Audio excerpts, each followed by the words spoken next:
Welcome back to Mia Horror Stories. Tonight's tale rules for surviving the night in the Wax Museum is best experienced in the dark, which is why the screen will stay black.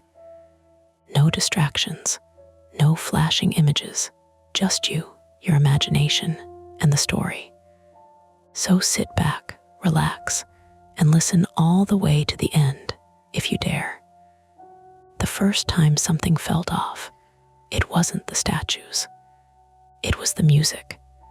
A thin, tinny loop of jazz, something with brushed drums, and a sax that kept trying to be seductive, was playing from ceiling speakers that had no business working, because the front desk had already flipped the sign to closed, and the building had that after-hours hush you get when an air system throttles down. The loop snagged every so often, like the file was scratched. Same two measures. Again. Then, mid-sax phrase, it cut out. Not in a dramatic way, not with a squeal, just gone. The sudden absence made the room's other sounds stand up and show themselves.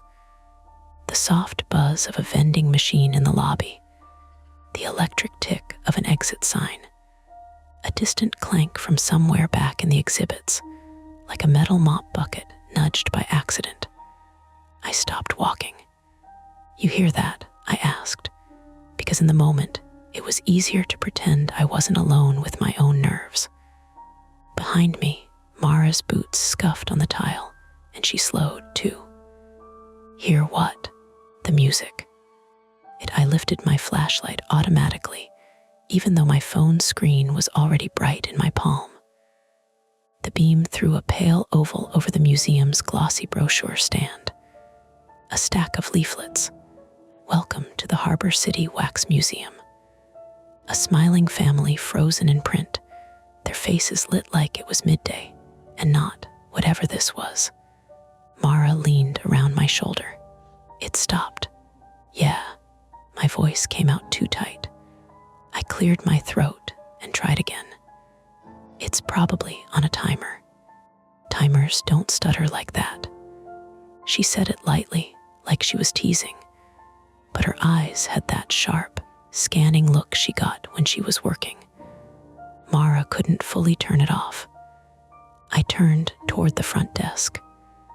The old man who'd let us in was gone frank, he'd said, the evening manager, and the desk lamp was off. The register drawer sat open just a crack. A small thing, but it looked like someone had left in a hurry. A set of keys dangled from a hook under the counter, with a bright orange floaty keychain that said Harbor City on it, like it belonged on a boat. My phone buzzed in my hand. No service. I frowned at it anyway, like I could bully it into behaving.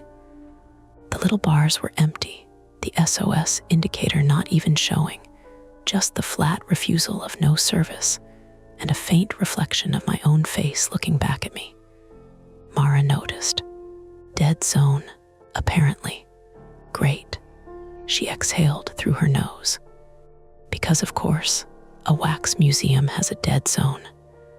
I wanted to laugh with her. I almost did, but the lobby smelled like lemon cleaner and old carpet, and something faintly sweet underneath, like plastic warming under lights, and the air sat too still. It wasn't scary, exactly.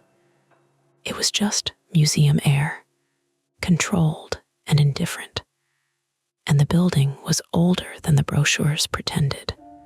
Could see it in the scuffed baseboards, the slightly sagging ceiling panels, the patched drywall around a corner where somebody had once clipped a rolling cart too hard.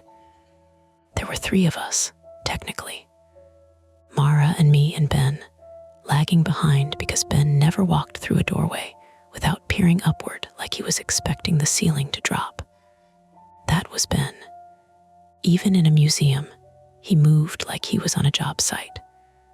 Ben's voice drifted from the entrance hall, lower and annoyed. The glass door just clicked. Mara and I looked back.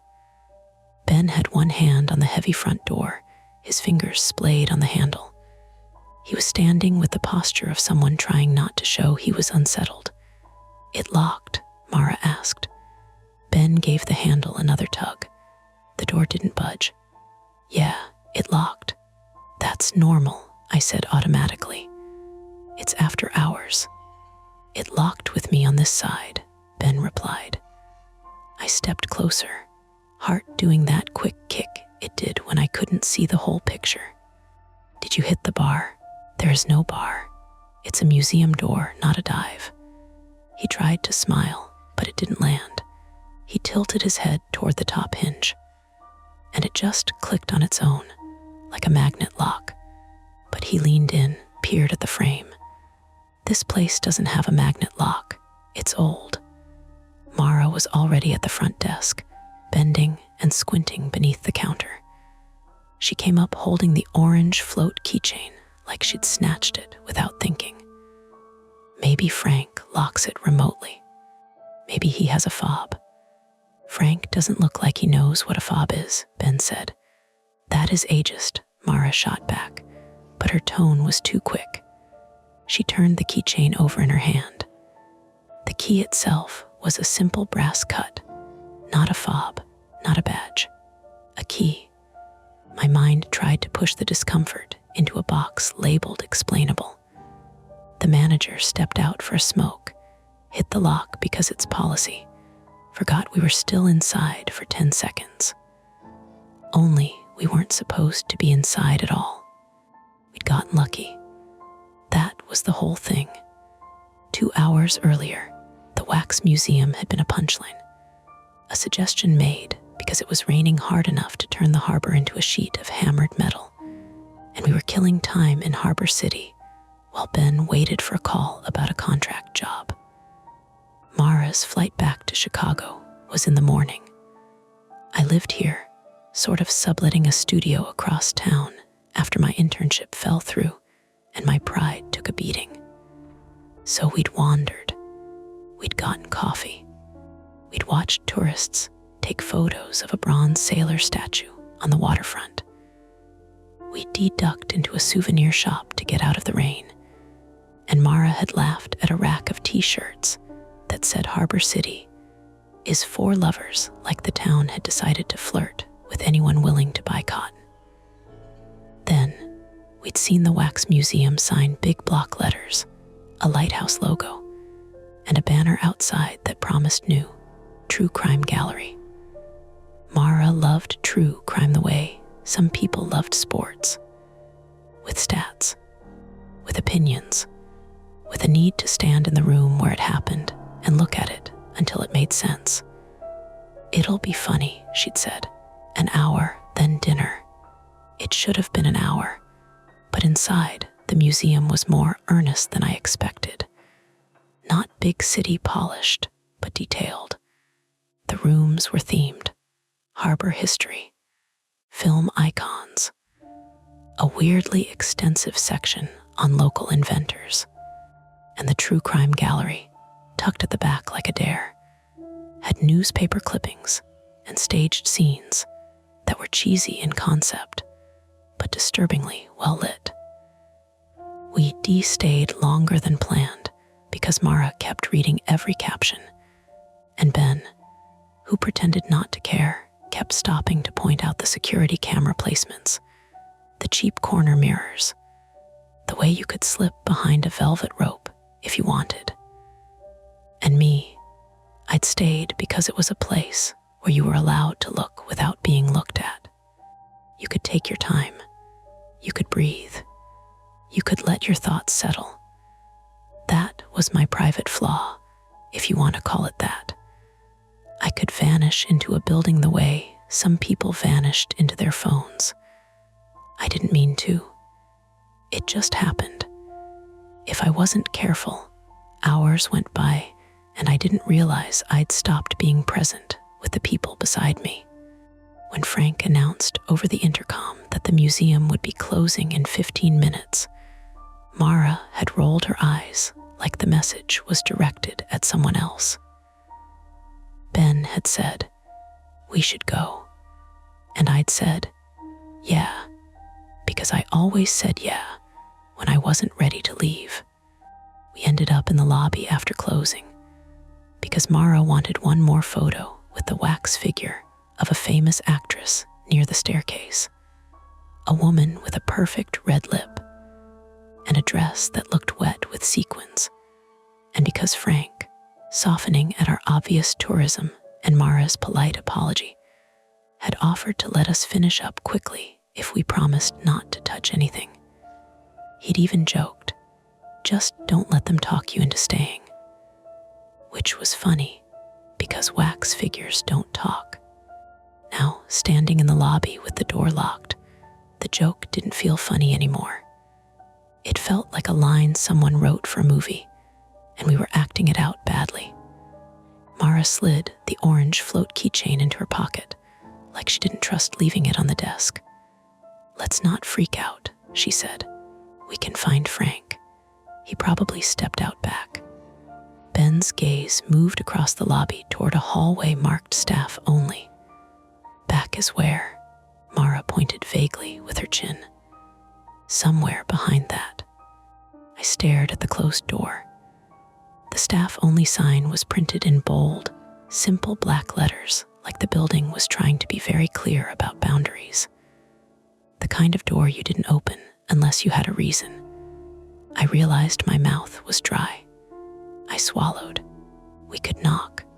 We could also just wait, I said, and hated how small it sounded. The idea of sitting in the lobby like obedient kids, while a locked door held us in made my stomach twist. Ben's phone was out now too, thumb flicking, then stopping. He turned his screen toward us. No service on his either.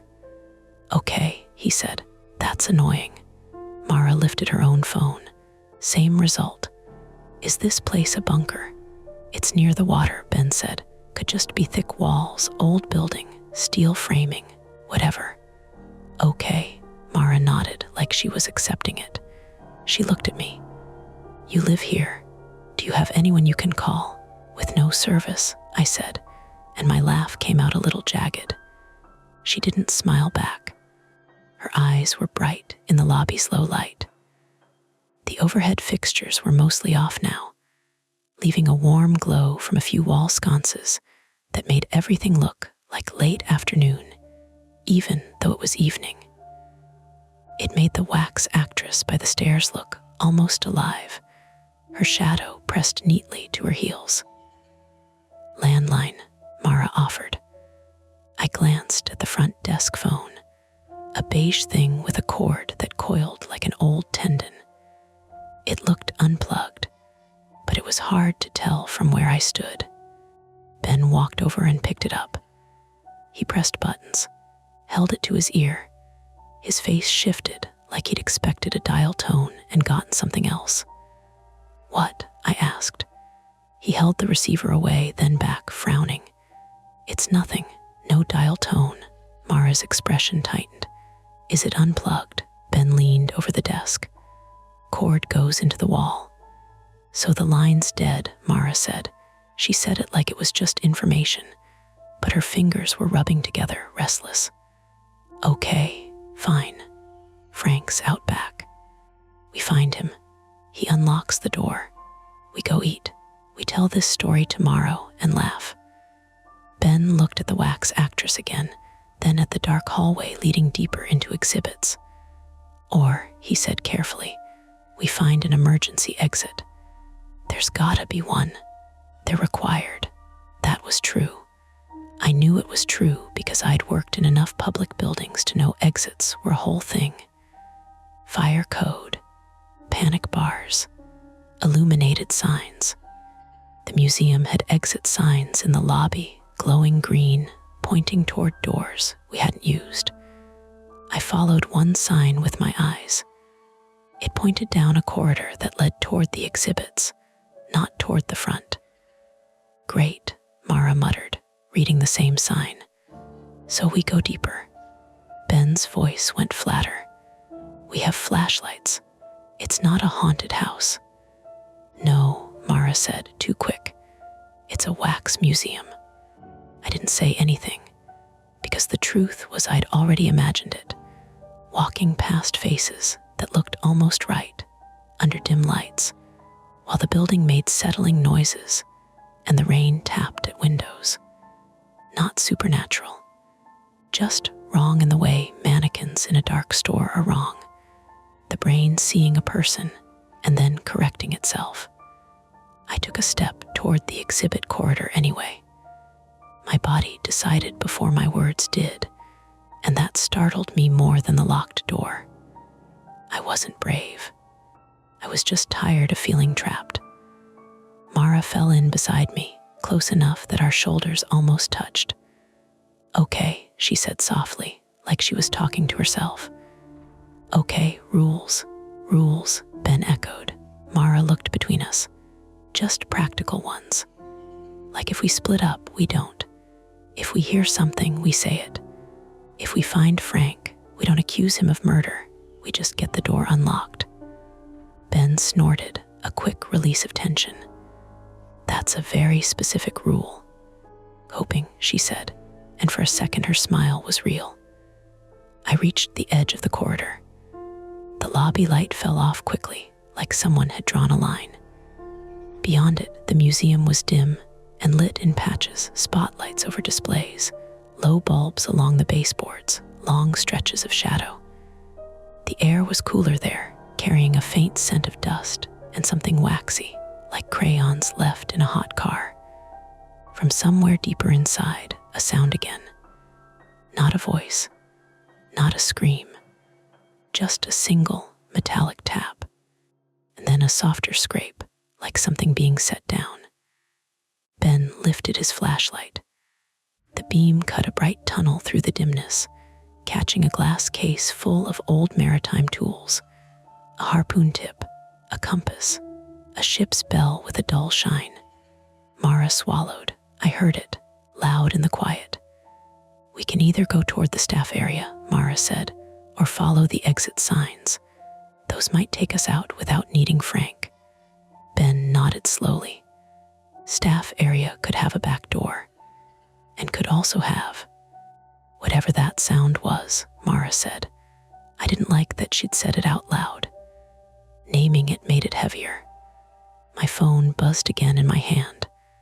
Not a notification, just a vibration, like it was trying, failing, trying again to connect. I looked down. Still no service. But the screen lit up anyway, and for a second the camera app was open, as if I'd swiped it without realizing. The front-facing camera showed my own face too close, washed out in the phone's glow. Behind me, over my shoulder, the corridor's darkness. No movement, nothing uncanny. Still, I closed the app quickly, like someone might see. Ben shifted his weight, impatient now. We pick a direction. Mara's gaze stayed on the staff-only door. "We either take the obvious door," she said, "or we go deeper and trust the exit signs." And there it was, the choice. Simple on paper, sticky in the gut. The lobby behind us felt suddenly too bright, too exposed. The corridor ahead felt like stepping into the back of a theater after the show, when the sets are still up and the costumes are still hanging, and you're not supposed to be there. Mara brushed her fingers against the orange keychain in her pocket, then looked at me like my answer mattered more than it should. I took a breath, tasting lemon cleaner and stale air. "Okay," I said, "we choose." And the museum waited, patient as furniture, for us to move. The first real problem announced itself with a smell. Not wax, not cleaner, burning. It was faint at first, thin enough that I thought I'd imagined it, like someone had blown out a match somewhere deep in the building. But then it came again, stronger, with a plastic edge to it. Electrical. Ben caught it a second after I did. I saw the shift in his face before he spoke. "You smell that?" Mara froze mid-step. "Don't say that unless you're sure." "I'm sure." The metallic tap we'd heard earlier didn't repeat. Instead, there was a low, uneven hum under our feet, the kind you only notice once you're listening for it. The building's systems trying to do something. Ben moved first, angling his flashlight down the corridor toward the exit sign. "That's wiring," he said. "Has to be." "From where?" I asked. "Could be anything. Old ballast, light fixture overheating." "Or something worse," Mara said. Ben shot her a look. "Let's not jump." But we were already moving faster. The corridor opened into the harbor history room, a dim, staged dock scene with nets draped over fake pilings, and a wax fisherman mid-cast, his line frozen in midair. The spotlights above him flickered once, twice, then steadied. The smell was stronger here, sharp enough that it made the back of my throat feel raw. "Okay," Ben said, voice flattening into work mode. "If something's overheating, it'll be near a junction or panel. Museums don't just have random wires in walls." Mara's eyes tracked the ceiling. "Panels are usually in staff areas." "Yeah," which meant the staff-only hallway, the obvious door. Mara hesitated. "What if Frank's already handling it?" "Then great," Ben said. "We find him and leave." "And if he's not?" Ben didn't answer. A light above the fisherman blinked again. This time it didn't recover fully. It stayed dimmer, a sickly yellow. "Okay," I said, because my brain had started running numbers without permission. Old building. Electrical fire. Closed museum. No service. Rain outside. We were the only ones who knew something might be wrong. That part landed hard. Mara's flight was at 7:10 a.m. She joked earlier that she'd probably oversleep because I lived too far from the airport and she hated early mornings. Now I imagined her stuck here until dawn while something smoldered in the walls. And my private flaw vanishing into places, letting time slip, suddenly felt less like a quirk and more like negligence. We stayed. I'd lingered. If we hadn't, Jordan. Mara's voice snapped me back. "Yeah, focus, right." We pivoted toward the staff-only corridor. The door was heavier than it looked. Ben tried the handle first. Locked. Mara pulled the orange keychain from her pocket. It made a small, cheerful splash sound when it swung. "Please work," she muttered. She tried the brass key. It slid in smoothly. We all leaned closer, like proximity could influence outcome. The lock turned with a soft, decisive click. Ben exhaled. Good. The hallway beyond was narrow and utilitarian concrete floor, exposed pipes overhead, fluorescent strips that hummed louder than the exhibit lights. The smell hit us harder here. "Yeah," Ben said quietly. "That's not a light bulb." It was coming from farther down. We moved carefully, not because of fear, but because the floor was uneven and cluttered with stacked boxes labeled gift shop and seasonal display. Mara brushed a stack by accident, and one box tipped, thudding to the floor. We all flinched. "Sorry," she whispered unnecessarily. At the end of the hall was a metal door with a red sign, electrical. Ben stopped short. "Okay, nobody touch anything stupid." "That's comforting," Mara said. Ben shot her a quick, tight look. "I mean it. If there's active heat in there, we don't just fling it open." "Do we call someone?" I asked, already knowing the answer. "With what?" Mara said. Ben leaned close to the door without touching it. He hovered his hand near the surface. "Warm," he said. "How warm?" "Warmer than it should be." My stomach tightened. "Fire alarm?" Mara asked. "Shouldn't there be one?" "There is," Ben said, "probably tied to a central system. If it was triggered, we'd hear it." As if summoned by the word, a faint chirp came from somewhere overhead. Not a full alarm, just a single electronic peep. Then silence. Mara's eyes widened. "Was that low battery?" Ben said quickly. "Smoke detector battery." Low battery in a museum, she said. That's not reassuring. Another chirp, slightly louder. The smell sharpened again, unmistakable now. Insulation, melting plastic. Ben stepped back from the door. Okay, here's the deal. If something's cooking in there and it spreads, this place fills with smoke fast. We need to know what we're dealing with. You just said don't fling it open. I didn't say never open it. Ben, he turned to me. Jordan, you good? It was a simple question, but it landed wrong. Because no, I wasn't good. My pulse was loud in my ears. My hands felt too aware of themselves, but I nodded. Yeah, okay, he said. We crack it, slow.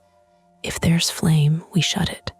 If it's just heat, we see if there's a breaker we can kill. You know what you're looking at? Mara asked. Enough. The third chirp came. Ben gripped the handle. I realized, suddenly, how much I hated enclosed spaces with bad air. Not because of claustrophobia exactly, more because of that trapped feeling, like the walls were making decisions for you. Ben pulled the door open a few inches. Heat rolled out, not roaring, not dramatic, but enough that I felt it against my face. Okay, he said quietly. He opened it wider. Inside was a cramped utility room with 2 large breaker panels mounted on the wall and a tangle of conduit running upward. One of the panels had its door slightly ajar, and from inside it came a faint, angry buzz. There was no visible flame, but there was smoke. Thin, gray, curling lazily upward. Shit, Mara breathed. Ben stepped in just enough to peer closer. It's arcing, he said. Loose connection, maybe. It's burning something. Can you turn it off? I asked. He scanned the panel labels. If I kill the main, the whole building goes dark. Is that bad? It's a museum full of trip hazards and glass cases, he said. And we're in it. Another chirp overhead. Louder. Mara wiped her palms on her jeans. If you don't kill it and it catches, I know. He reached toward the main breaker, then paused. Once it's off, we lose the exit lights. Emergency ones might kick in, might, I echoed. He looked at me sharply. Do you want smoke or dark? That wasn't fair. But it was accurate. I thought of the exhibit rooms. The wax figures mid-gesture. The narrow corridors. The fact that we'd already lost cell service and the landline. Dark meant isolation. Dark meant deeper in. Smoke meant choking. Mara said.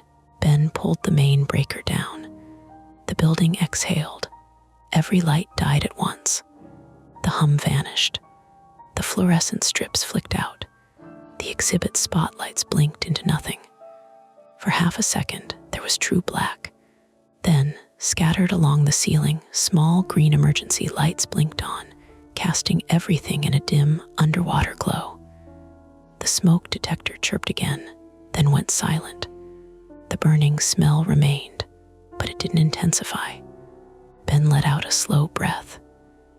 Okay, I asked him, echoing his earlier question. Yeah, he nudged the panel door closed with careful fingers. That should stop it from feeding. Should, Mara repeated, her favorite word tonight. We stepped back into the hallway. Without the main power, the building felt different. Smaller. The emergency lights were placed far apart, creating pockets of shadow between them. The green glow flattened everything, made faces look wrong. We started back toward the exhibit corridor. That's when we heard it. A door, somewhere beyond the staff hall, toward the lobby. Not a slam, not violent, just the distinct sound of a door closing. All 3 of us froze. Frank, Mara called too quickly. No answer. Ben's jaw tightened. That wasn't us. I felt a prickle at the back of my neck. Not supernatural, just the sudden awareness that we might not be alone. Could be the front door, I said. If the magnet. It's not a magnet lock, Ben said automatically. Then what? He didn't respond. Moved back toward the lobby, slower now. The harbor history room looked wrong in the green light. The fisherman's wax face was flattened, eyes dull. Nets cast strange shadows that looked like grasping hands until you got close enough to see the rope. Mara stayed close to me. "Okay," she whispered. "New rule." Ben didn't look back. "What? We don't assume we're alone." That was already implied. Not enough. We reached the corridor that led to the lobby. The front desk was visible from here, bathed in green. The glass entrance door was still closed, but it wasn't empty beyond it anymore. A shape stood outside in the rain, human, still, close enough to the glass that water streaked down around the silhouette. I swallowed. "Is that?" Mara began. The emergency light flickered once. The shape moved, not dramatically, just a shift of weight. And then a hand lifted, pressed flat against the glass. Not pounding, not waving, just there. Ben's voice was low and controlled. "That's not Frank." The rain outside intensified, drumming against the glass. The figure's outline blurred. My heart hammered so hard I felt it in my throat. "Do we open it?" Mara asked. Ben didn't answer immediately. The hand on the glass slid slightly downward, leaving a faint streak. We couldn't see the face clearly, just the outline of a hood or a hat. "Maybe they're trying to get in," I said, hating how thin my voice sounded. "Maybe they need help." "In a blackout," Ben said. "In a closed museum." The figure knocked once. Soft, deliberate. Mara looked at me. "If we ignore them and they need help, and if we open it and they do," Ben countered. Another knock, this time harder. The orange keychain felt suddenly heavy in Mara's pocket. The burning smell lingered behind us. The building was dark. The rain kept falling.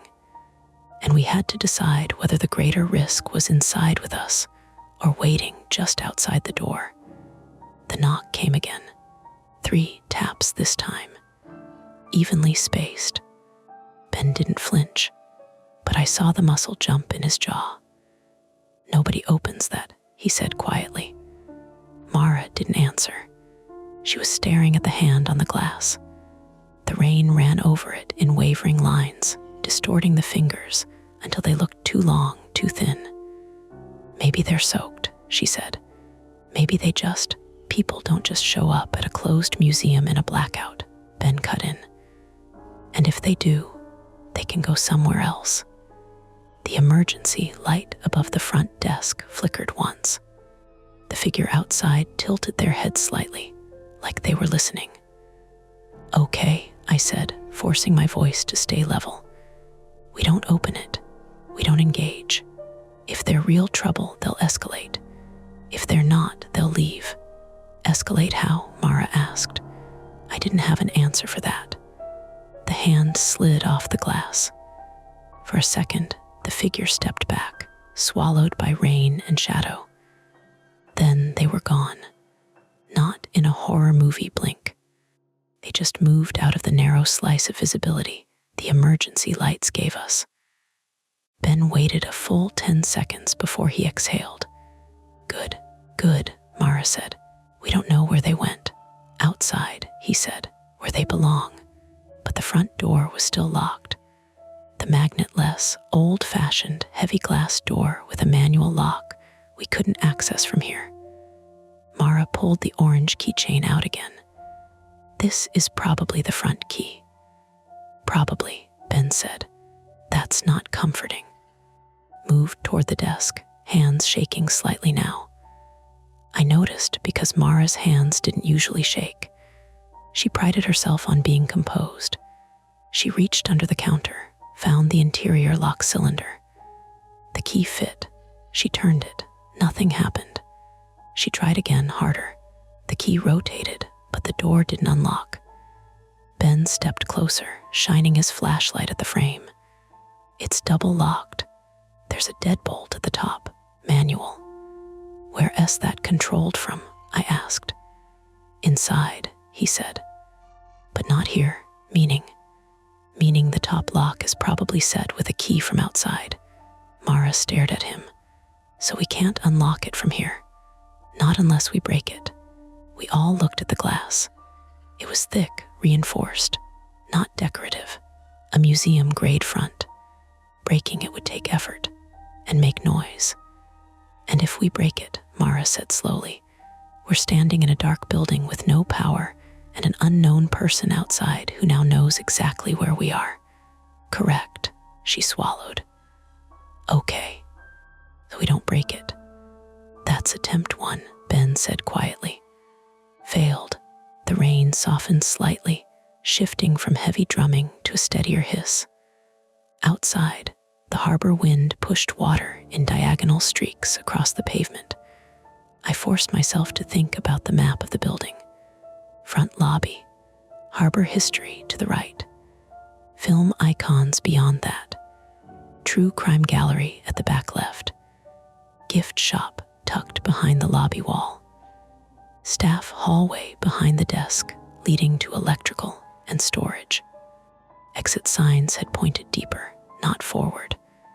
Emergency exit, I said. There has to be one. Ben nodded. Usually in the back, near loading. Mara hesitated, glancing once more at the glass.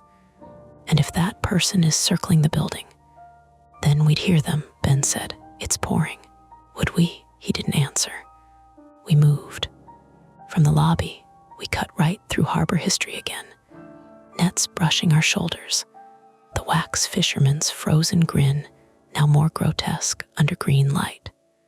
The room opened into film icons, red carpet rope barriers, cardboard backdrops painted to look like premieres.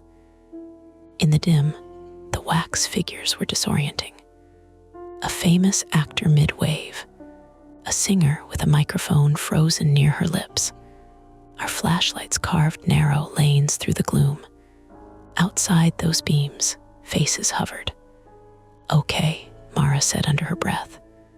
Rule number 2. No sudden movements. That's not how movement works, Ben muttered. Halfway through film icons, a shape shifted in the dark to our left. I felt it before I saw it. That sense of motion just outside vision. Ben, he swung his light. The beam caught a figure standing between velvet ropes. Tall, shoulders squared, head slightly tilted. The light flickered over a face that looked wrong. Not human wrong, just off. Mara sucked in air sharply. The figure leaned forward, and then stopped, because it wasn't leaning.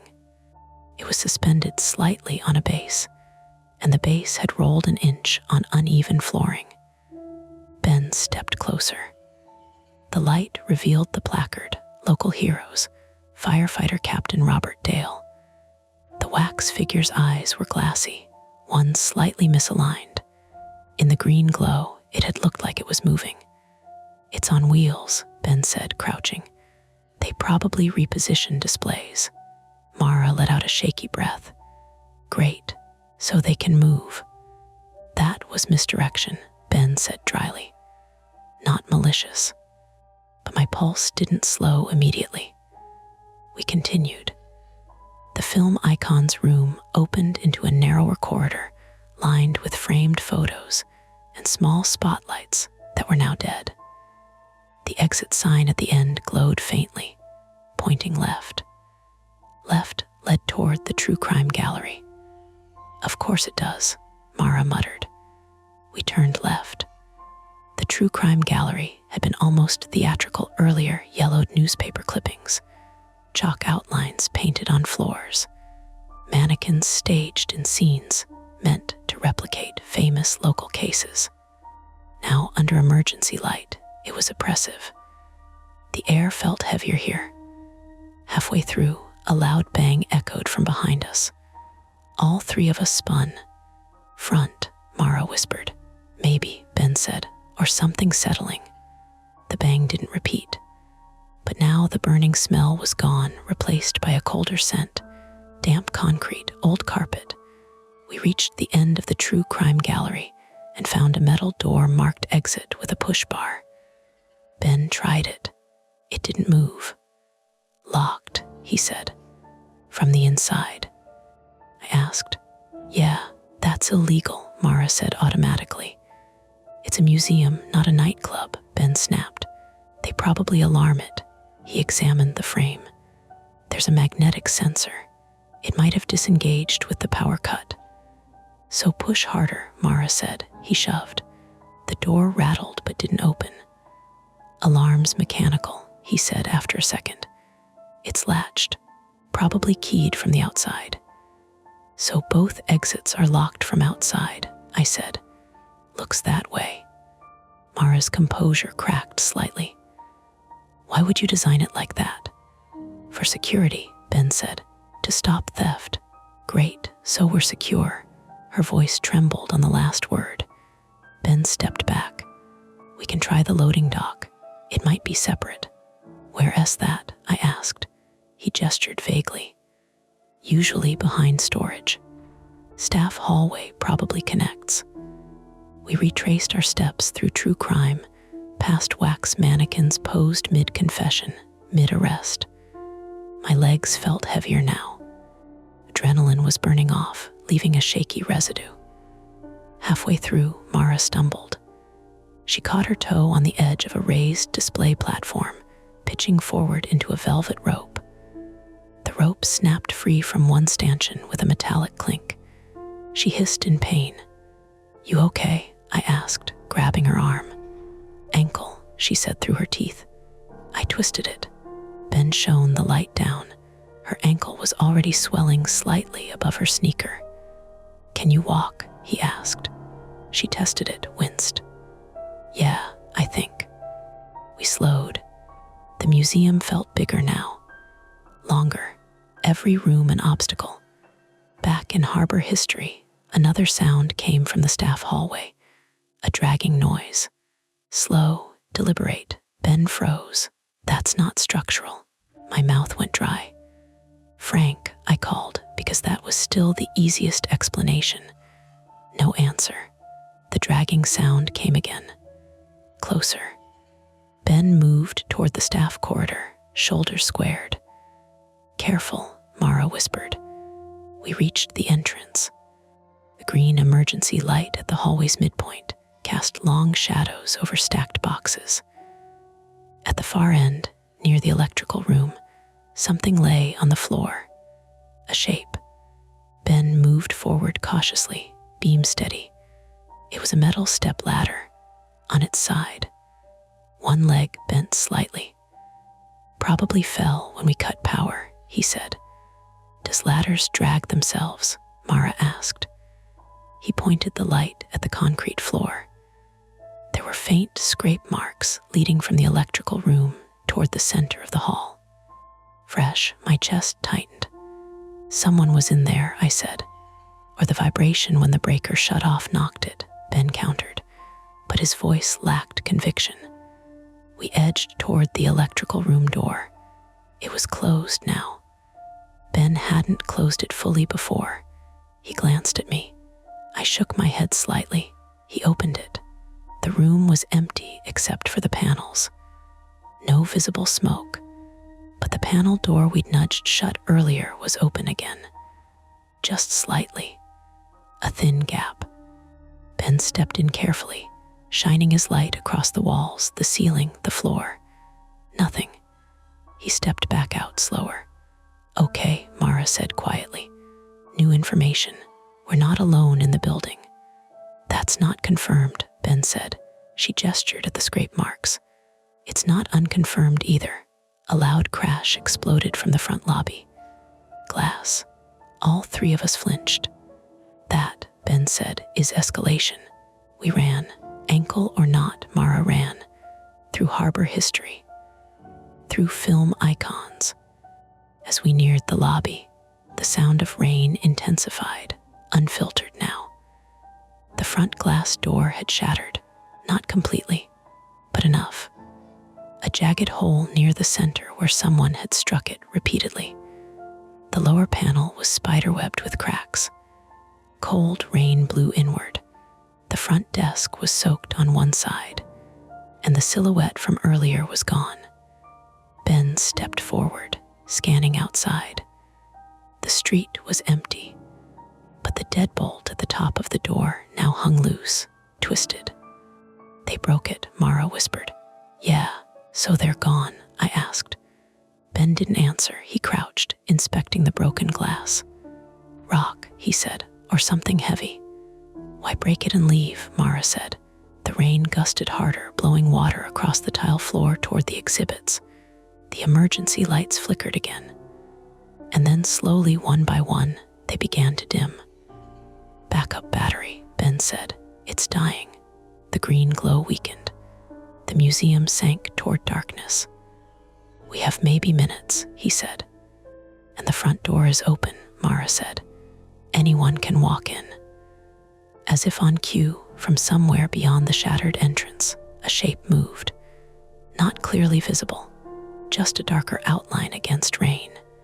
Ben stood. "Back," he said sharply. "Now." We stepped away from the lobby, deeper into the museum. Behind us, the rain and wind pushed the broken door inward, banging it softly against the frame. The emergency lights went out. Total darkness swallowed the space. And somewhere between the lobby and harbor history, footsteps entered the building. Retreat was no longer an option. The footsteps didn't hurry. That was the worst part. They came in slow, careful, crunching lightly over broken glass in the lobby, then softening as they reached carpet. A pause, another step.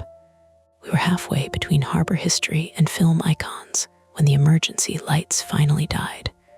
Total black. For half a second, none of us moved. Then Ben's flashlight clicked back on. A narrow beam. "Weak already?" "Conserve it," he whispered. "Conserve it for what?" Mara breathed. "For when we need it." We backed into the film icon's room because it had the most cover: velvet ropes, cardboard cutouts, those wheeled bases. If someone was inside, we needed obstacles between us and them. My heart hammered so hard it felt structural. The footsteps continued, not rushing, not calling out, just moving through harbor history. The nets brushed softly as the intruder passed. I heard the faint rasp of rope shifting. Ben angled the flashlight off, pointing it at the floor instead of ahead. Less obvious, less inviting. Mara leaned against a display wall, weight off her twisted ankle. Her breath came fast and shallow. I could hear it. "Okay," she whispered. "Okay, we don't know their intent." "Glass-breaking intent," Ben said. "Maybe they thought someone was inside in trouble." "Then why not shout?" We all fell silent at that. The footsteps entered film icons. Closer now. A beam of white light cut across the far wall. Not ours. Brighter, steadier. A second flashlight. The beam moved slowly across a wax figure of a singer, paused on her face, then slid on. Whoever it was searching. My mouth went dry. Ben leaned close to us. "On 3, he whispered. We moved toward true crime, narrower corridors. We can control space. "Control how?" Mara asked. "Just trust me." The other flashlight swept again. 1, 2, 3, we moved. Mara bit down on a hiss as her ankle protested. I grabbed her arm, steadying her as we slipped between 2 velvet ropes. One rope snagged on my sleeve and clattered loose. The intruder's beam snapped toward the sound. "Hey," a male voice called out. Not panicked, not friendly, just alert. We ran through the narrow corridor toward true crime. Ben's light flicked off entirely now.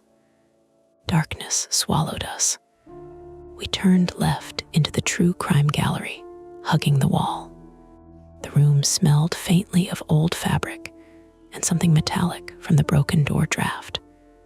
Behind us, footsteps quickened. "They're following," Mara whispered unnecessarily. Ben Ben grabbed one of the wheeled wax mannequins, one staged mid-arrest, arm extended, and shoved it sideways into the corridor. It rolled with a squeal and toppled, crashing across the floor. The intruder cursed. Footsteps stumbled, a thud. Jesus. We gained a few seconds. Not much. The true crime gallery opened into two branching paths, one toward the back exit door we tried earlier, one toward a small alcove display. Ben dragged us toward the exit again. It's locked, I hissed. Not the door, he said. He shone the flashlight upward. Above the exit sign was a small red box. Fire alarm pull. We can trigger it manually, he said. Will it work without power? Mara asked. Should, separate battery. Should, she echoed. Footsteps entered true crime. Second flashlight beam cut across walls, catching headlines and mannequin faces. Ben yanked the alarm. For one endless second, nothing happened. Then a deafening shriek. The building exploded with sound. Not subtle, not low battery, full alarm. Strobing red emergency lights kicked on, powered separately from the main system. The museum was suddenly a nightmare carnival of flashing red and shadows jerking to life. The intruder shouted, startled. We staggered back from the noise. Hands clapped over ears. Mara yelled over it. Very good, Ben shouted back. The alarm meant attention, police, fire. But it also meant we were visible. The strobing lights made everything disorienting. Wax figures seemed to move in the pulses. Shadows jumped. The intruder stepped fully into view for the first time. Mid-30s, hooded jacket soaked dark, scruffy beard. No mask. His eyes locked on us. For a split second, he looked as surprised as we were. Then his expression hardened. Shut that off, he shouted. Call 911, Mara yelled back reflexively. I can't, I shouted. He advanced, not sprinting, but determined. Ben grabbed a stanchion post from the velvet rope barrier and swung it into the corridor between them. Stay back, Ben barked. The man didn't slow. He shoved the stanchion aside. He wasn't huge, but he was strong enough. He lunged. Ben met him halfway. They collided hard. The impact knocked Ben backward into a display case. Glass cracked but didn't shatter. I grabbed the nearest object, a wax figure base, and shoved it toward the man's legs. He stumbled. Mara, despite her ankle, swung her crutchless leg in a desperate kick. It connected with his knee. He grunted, lost balance. Ben tackled him low. All three went down in a tangle. The alarm shrieked on. Red lights flashed. I dove in. The man thrashed, elbow catching my cheek. Pain flared bright and sharp. He reached into his jacket. For a second, my brain screamed knife. But he pulled out a screwdriver. Long, flathead, he swung it blindly. It sliced across Ben's forearm. Ben hissed, blood immediately dark in the strobe. Drop it, I shouted. The man scrambled up, shoving Ben off. He bolted not toward the front, but deeper, toward the staff hallway. Electrical, Ben gasped. Understanding slammed into me. The panel, the overheating, the scrape marks. He was in there, I said. He's trying to kill the alarm, Mara said. We ran after him. The alarm's echo distorted direction. The strobe lights made it hard to judge distance. We hit the staff corridor just as he reached the electrical room. He yanked the door open. Stop, Ben shouted. The man ignored him, darting inside. I reached the doorway in time to see him shove the screwdriver into the open panel. Sparks exploded. White hot. He screamed. The screwdriver jerked from his hand, clattering to the floor. He collapsed backward, smoke curling from the panel again. The alarm didn't stop. If anything, it grew louder in my skull. Ben pulled me back instinctively. The man lay half in, half out of the electrical room, groaning. His jacket sleeve was scorched. He tried to move, failed. Mara reached us, breath-ragged. "Is he alive?" Ben said. We stood there, stunned, as red light strobed over everything. Smoke began to build again from the panel. "Okay," Ben said, snapping back to himself. "We can't leave that." "You can't touch it," I said. "I'm not." He grabbed the fallen metal ladder. "Help me." We dragged the ladder over and used it as a barrier, hooking it around the panel door and pulling it shut without touching live components. The sparks subsided. The smoke thinned. The alarm kept screaming. Sirens began faintly in the distance. Real ones, police or fire, hard to tell yet. The man groaned again, trying to push himself up. Ben stepped forward, breathing hard, blood running down his arm. "Don't," he said flatly. The man stared up at him, eyes unfocused. "You don't get to trap people in a building," Ben said. The man's voice came out ragged. "Just needed time." "For what?" Mara demanded. He didn't answer. Sirens grew louder. The red strobes kept flashing. My hands were shaking so badly I had to brace them against the wall. Ben sagged slightly, adrenaline draining. "You're bleeding," I said. "Yeah." Mara leaned heavily against me, ankle swelling visibly now. Within minutes, though it felt longer, boots pounded through the broken front entrance. "Police!" Someone shouted. "Back here," I yelled. Flashlights cut through red strobe. Officers flooded the staff hallway, weapons drawn, voices sharp and controlled. They took in the scene fast, the collapsed intruder, the smoking panel, the bleeding arm. "Step away," one officer ordered. We did, hands up. The intruder was cuffed, hauled to his feet despite his protests. Paramedics followed. Questions started immediately. What happened? How long we'd been inside? Who he was? We didn't know his name, but we knew enough. As they led him past us toward the lobby, he met my eyes briefly. Not defiant, not remorseful, just exhausted, like we were an inconvenience in a plan that had gone wrong. When the alarm finally stopped, the silence that followed felt heavier than the noise had. Ben sank onto a box in the staff hallway, pale. Mara slid down the wall, cradling her ankle. I stood there, breathing in the acrid scent of burnt insulation and rain. The museum lights flickered back on in sections as firefighters checked systems. Everything looked ordinary again, just a building, just wax figures, just a rainy night. But my cheek throbbed where the elbow had hit. Ben's arm needed stitches. Mara's ankle would need a brace. And the knowledge settled in slow and cold. He hadn't been there to rescue anyone. He'd been inside before. He'd caused the electrical fault. He'd locked the exits. And if we hadn't triggered that alarm, I looked down the corridor toward true crime, where wax mannequins still stood frozen mid-gesture under normal light. The rules we'd made up on the fly weren't jokes anymore.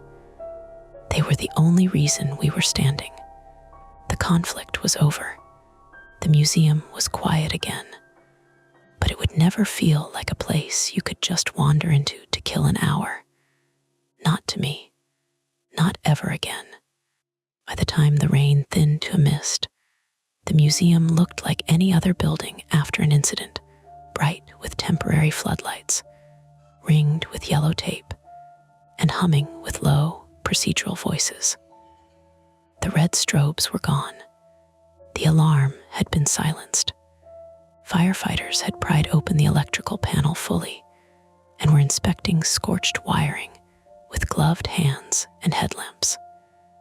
The smell of burnt insulation lingered, layered now with wet pavement and diesel from the trucks parked out front. We We were sitting on the curb across the street. Not dramatically. Just there because someone told us to wait. Ben had gauze wrapped tight around his forearm. The cut from the screwdriver wasn't deep enough for surgery, but it needed stitches. A paramedic had cleaned it quickly in the back of an ambulance, while Ben tried not to wince and insisted he'd had worse on job sites. He hadn't had worse inside a wax museum at night. Mara's ankle was swollen to the size of a small grapefruit. They'd given her a compression wrap and an ice pack, the kind that crackled when you shook it. She sat with her legs stretched out on the curb, sneaker loosened, hands folded over the pack like she was holding it in place with sheer will. She hadn't cried, not when she fell, not when the glass shattered, not when the man lunged at us. But now her face looked hollowed out, like someone had gently scooped something from behind her eyes. I touched my cheek absently. It was already stiff where the intruder's elbow had caught me. The skin would bruise dark by morning. Across the street, the Harbor City Wax Museum sign flickered once before going steady again. Just a lighthouse logo and cheerful block letters. The banner about the new true crime gallery hung half detached, rain-soaked and sagging. An officer approached us. Late 30s, calm expression, notebook in hand. "Jordan Hale," he asked. "That's me," he nodded. "We'll need a full statement from each of you. Separately." Ben gave a short, humorless laugh. "We were trapped in there. I understand," the officer said evenly. "But we need timelines." He looked tired, not skeptical. They'd already taken the intruder away. He'd been conscious, barely. His sleeve was charred where the screwdriver had caught a live connection. Paramedics had treated him too, carefully, and without comment, then loaded him into a different ambulance. We didn't see his face clearly when they moved him. I wasn't sure if that was deliberate or not. The officer guided me to the back of a squad car for privacy. Inside, it smelled faintly of vinyl and coffee. He asked me to walk him through everything. The music cutting out, the locked door, the electrical smell, the ladder scrape, the figure outside, the broken glass, the screwdriver. I heard myself telling it in sequence, the way a story wants to be told, linear, clean. But it hadn't felt clean. He wrote quickly, occasionally glancing up to clarify a detail. "You said the electrical panel door was open when you returned." "Yes. And you believe he'd accessed it before you shut the main breaker?" "Yes." He paused. "We found tool marks consistent with forced access. He likely disabled the panel intentionally." "Why?" I asked before I could stop myself. The officer gave a small, practical shrug. "Opportunity, darkness, security cameras cut. Could have been theft. Could have been trying to create a situation to exploit." "Exploit how?" He didn't speculate. Instead, he flipped to a new page. "You pulled the fire alarm." "Ben did," he nodded. "That's likely what saved you." The word saved lodged somewhere uncomfortable in my chest. When he finished, he thanked me in a tone that suggested paperwork more than gratitude. Across the street, firefighters wheeled out a small cart with charred wiring sealed in a plastic evidence bag. The museum director arrived just after midnight. Mid-50s, raincoat thrown over pajamas, hair plastered flat from the weather. She stood staring at the shattered door for a long time before speaking to anyone. I watched her from the curb. This place had probably been her project, her pride. Now it was a crime scene. Eventually, she approached us, careful, like we were fragile. "I'm so sorry," she said. I don't understand how." "It wasn't your fault," Mara said automatically. The director's eyes flicked to Mara's ankle. Then Ben's bandage. "We will cover medical costs," she said quickly. "Of course." Ben nodded once. No one mentioned the irony of a true crime gallery becoming part of an actual case. Around 1 in the morning, they allowed us to leave. Not because everything was resolved, just because we weren't needed anymore.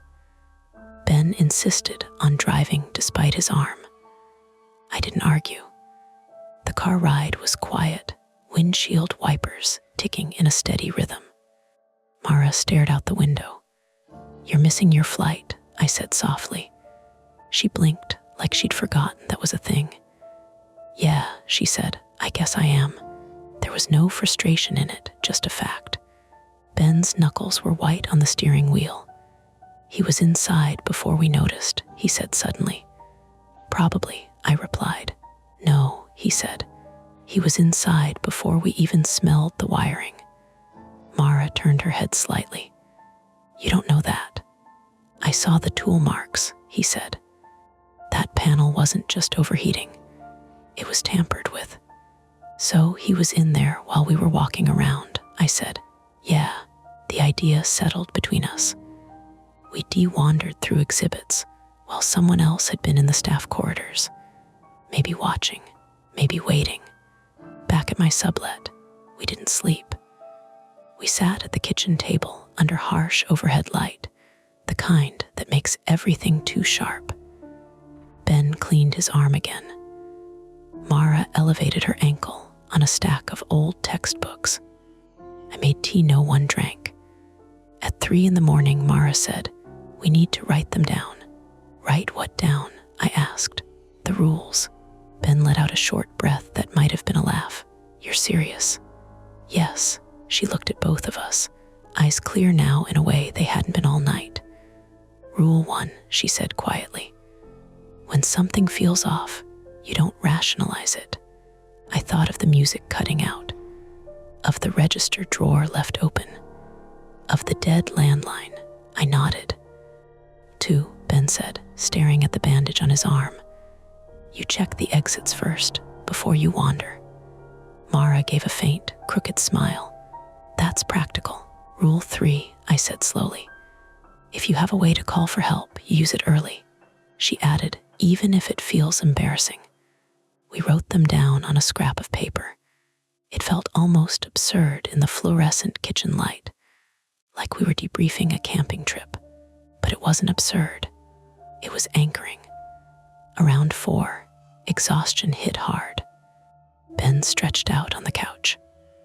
Mara dozed sitting up, ice pack long since melted. I lay awake on the floor, staring at the ceiling. Every small sound, the hum of the refrigerator, the creak of pipes, felt loaded for a moment before resolving into ordinary. By morning, the world looked normal again. News vans had gathered outside the museum. A small headline ran online: "Local museum break in foiled BY quick-thinking visitors." It sounded tidy, brave. It left out the part where we'd nearly frozen in the dark. The part where the screwdriver had flashed inches from Ben's face. The part where the museum had felt like a trap designed specifically for us. Ben went to urgent care for proper stitches. Mara rebooked her flight for 2 days later. I walked past the museum once that afternoon, alone. The shattered glass had been boarded up temporarily. A plywood sheet covered the door. A sign taped to it read "Closed until further notice." The Harbor City logo looked oddly small against the wood. I stood across the street, hands in my pockets. In daylight, the building was unimpressive. Brick facade, narrow windows, nothing ominous, just a place. A maintenance worker was sweeping up leftover glass fragments near the entrance. He glanced at me once, then went back to his task. I turned to leave. That's when I noticed something subtle. On the sidewalk near the edge of the taped perimeter, half hidden under damp leaves, lay a small metal object. I stepped closer. It was a key, brass, simple cut, not attached to any bright orange float, just the key. I stared at it for a long moment. It could have been anything. A spare dropped by a worker, an old leftover from before the break-in. But it looked clean, recent. I didn't pick it up. I left it there. By the time I reached my apartment, the feeling had dulled. Almost ordinary again. Almost. That night, when I turned off my bedroom light, I hesitated before the dark settled in. Not because I expected footsteps. Not because I expected a hand at the glass. Just because now I knew how thin the line was between wandering through a room and being trapped in it. The museum would reopen eventually. New glass, rewired panel, fresh exhibits. People would come for an hour to kill time. They would laugh at the wax figures. They would linger. And most nights, nothing would happen. Most nights. But I don't think I'll ever walk into a quiet building again without mapping the exits first, without noticing the air, without listening for the music to cut out. And that's the end of today's first chilling tale. If you enjoyed this story and want more nights full of suspense, don't forget to hit that like button, subscribe to Mia Horror Stories, and turn on the bell so you never miss a scare. Let's move on to the next story, titled as I Woke Up in a Coffin, and I have full battery on my phone.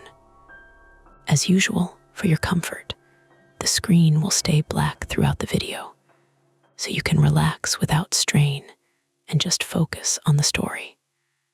Make sure you stick around until the end. Sometimes the last few moments are the ones that stay with you the longest. The first thing I noticed wasn't the dark. It was the buzz. A soft, lazy vibration against my thigh, like a moth trapped under cloth. A familiar insistence. The kind of signal my body knew before my brain did. Phone, notification, battery, life continuing. I tried to shift my leg and my knee hit something hard. Not a dashboard, not a chair arm. Something flat and close, like the underside of a table. I blinked and nothing changed, because there was nowhere for light to come from. I took a breath. It went in. It came out. The air tasted wrong, but not chemically wrong. Not movie poison. More like the stale breath of a closet that has been shut for a long time, with a sweet note under it, like cheap flowers in warm water. I moved my fingers. The first move was small, wiggling my thumb against my palm. The second was bigger, pushing my hands outward. I met resistance on both sides. Narrow, tight, wood. It had that faint, fibrous grab to it when my fingertips scraped. I swallowed and heard it. A thin click of saliva that sounded loud, only because everything else was muffled. Not silent. Muffled, like being under a pile of heavy coats. Okay, the buzz again. Another vibration. And then the little ghost of a chime, faint through fabric. My phone was still on me. That was the undeniable break, the thing that didn't belong. I shouldn't be getting notifications in a place where I couldn't even sit up. Yet the sensation was so normal, it almost soothed me. Almost. I forced my brain to do the dumb inventory it always tried when panic came calling. Fingers, toes, ribs. I flexed my toes. Yes. Ankles, knees, sore, hips, sore. My shoulder complained when I tried to roll it. There was a tightness across my forehead like I'd bumped it. No screaming. Not yet. Screaming was for when you knew there was someone on the other side of the door. Right now, all I knew was enclosed space, wooden sides, air that wasn't circulating, and a phone that was apparently at full charge because the vibration felt strong. Not a dying, weak tremor. A confident one. My left hand slid down my jeans and found the phone in the front pocket. I pulled it out carefully because the pocket edge fought me and the phone scraped my knuckles on the way out. It was warm from my body. The screen lit up immediately when I touched it, a rectangle of cold brightness that didn't illuminate the whole space so much as make my own fingers glow. My breath fogged it for a second. 100%. I stared at that number like it was a joke I didn't understand. No service bars. Of course not. Just the empty little ladder icon with an X, but the phone wasn't dead. It wasn't even low. It was full, like I'd set it on a charger overnight.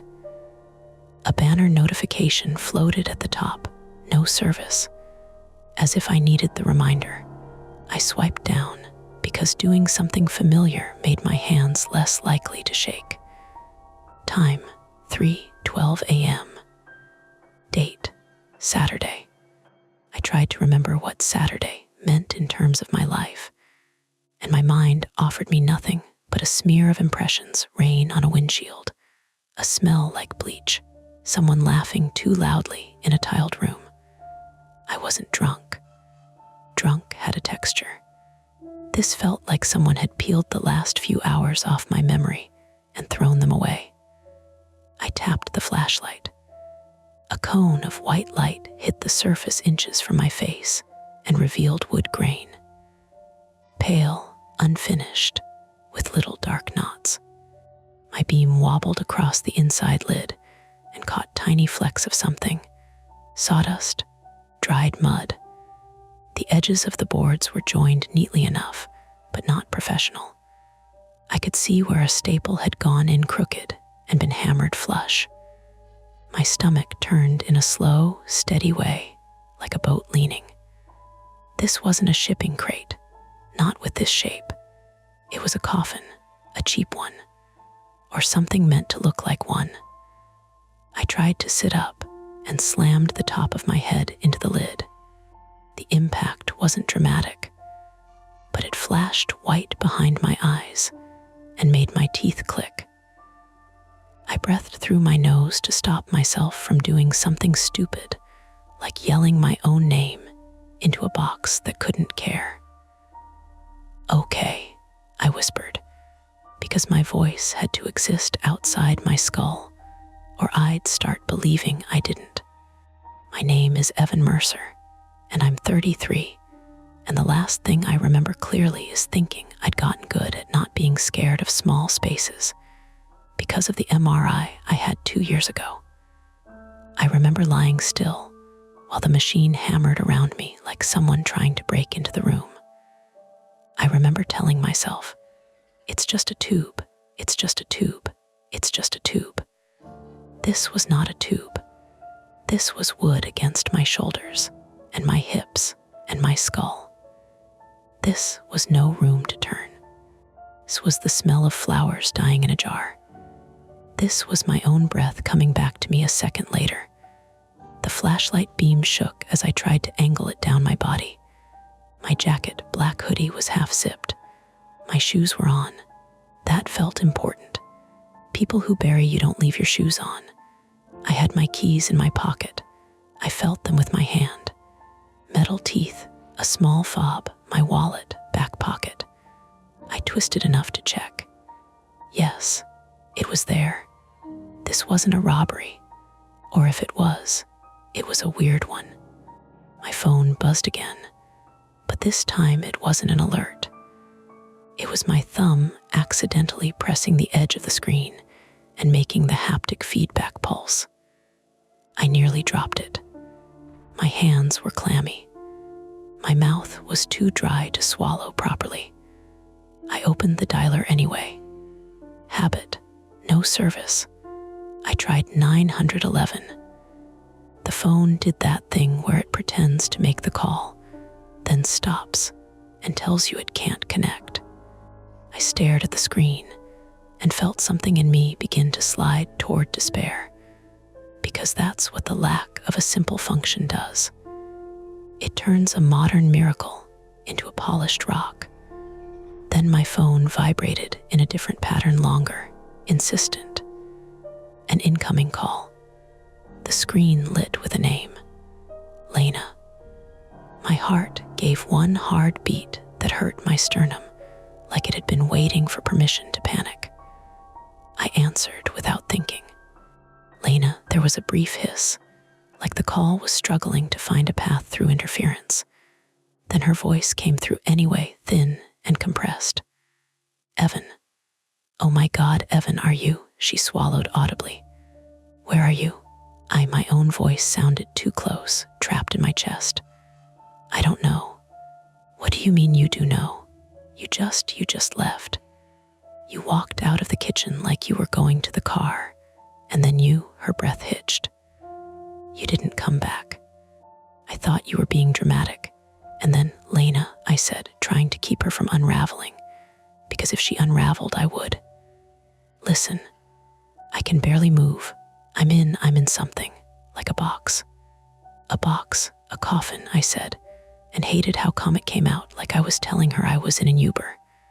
Silence on her end, but not silence. I could hear wind and faint traffic, which meant she wasn't indoors. That's not funny, she said, and the words trembled. That's not, Evan, please. Not joking, I said. My phone says full battery. No service. But you're calling me. How are you calling me? I don't know. Her voice got sharper with the effort of trying to stay functional. I called like 20 times. It wouldn't go through. Then it did. I'm outside. Outside where? Our Airbnb. She said it like saying it would make me remember. Joshua Tree. The little place off the highway with the stupid painted cactus on the mailbox. Joshua Tree. That landed with a dull thud in my head. Desert, California. A weekend trip we'd planned because Lena wanted stars without the city trying to compete. And I'd said yes, because saying yes was easier than talking about the thing I didn't want to talk about. What time is it for you? I asked. What do you mean, what time is it? Evan, she looked, maybe at her own phone. It's 3:13, same as wait. How do you know? I can see it, I said. Lena, can you hear me okay? Is there anyone with you? A pause. The wind sound changed, like she turned her head. Mark's here, Mark. That made sense. Mark had driven down separately because he couldn't miss his call window for work, even on a trip. Mark always had a call window. Mark was the kind of guy who said things like call window and deliverables, and somehow still got invited places because he made himself useful. Put him on, I said. Mark, she hissed.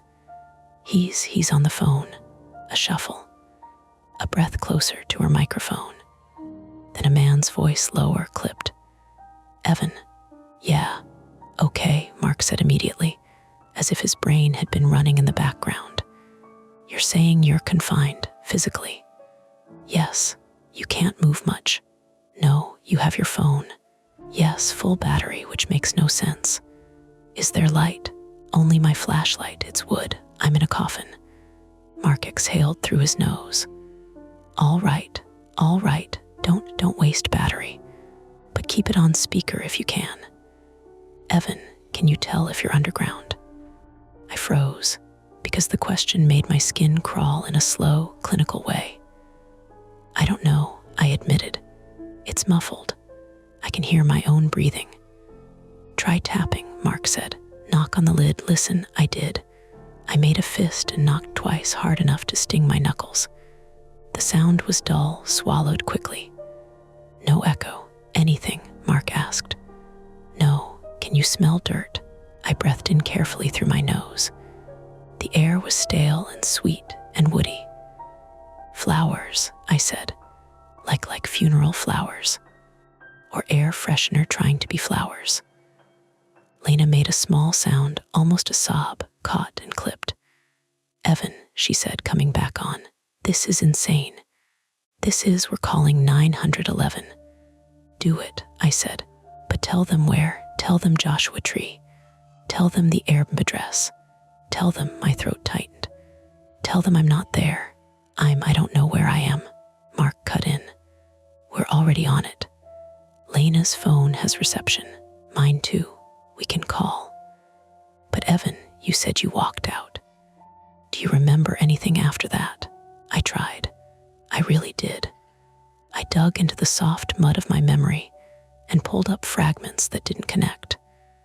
Lena in the kitchen, hair up in a messy knot, holding a lighter to the stove because the igniter kept failing. Me saying, I'll go grab the cooler, and her saying, don't forget the ice, like it mattered. A knock at the front door. Or maybe that was the wind. A bright wash of light in my eyes, too close, and someone saying, hey man, sorry, like you say when you bump into someone in a grocery aisle. Then nothing.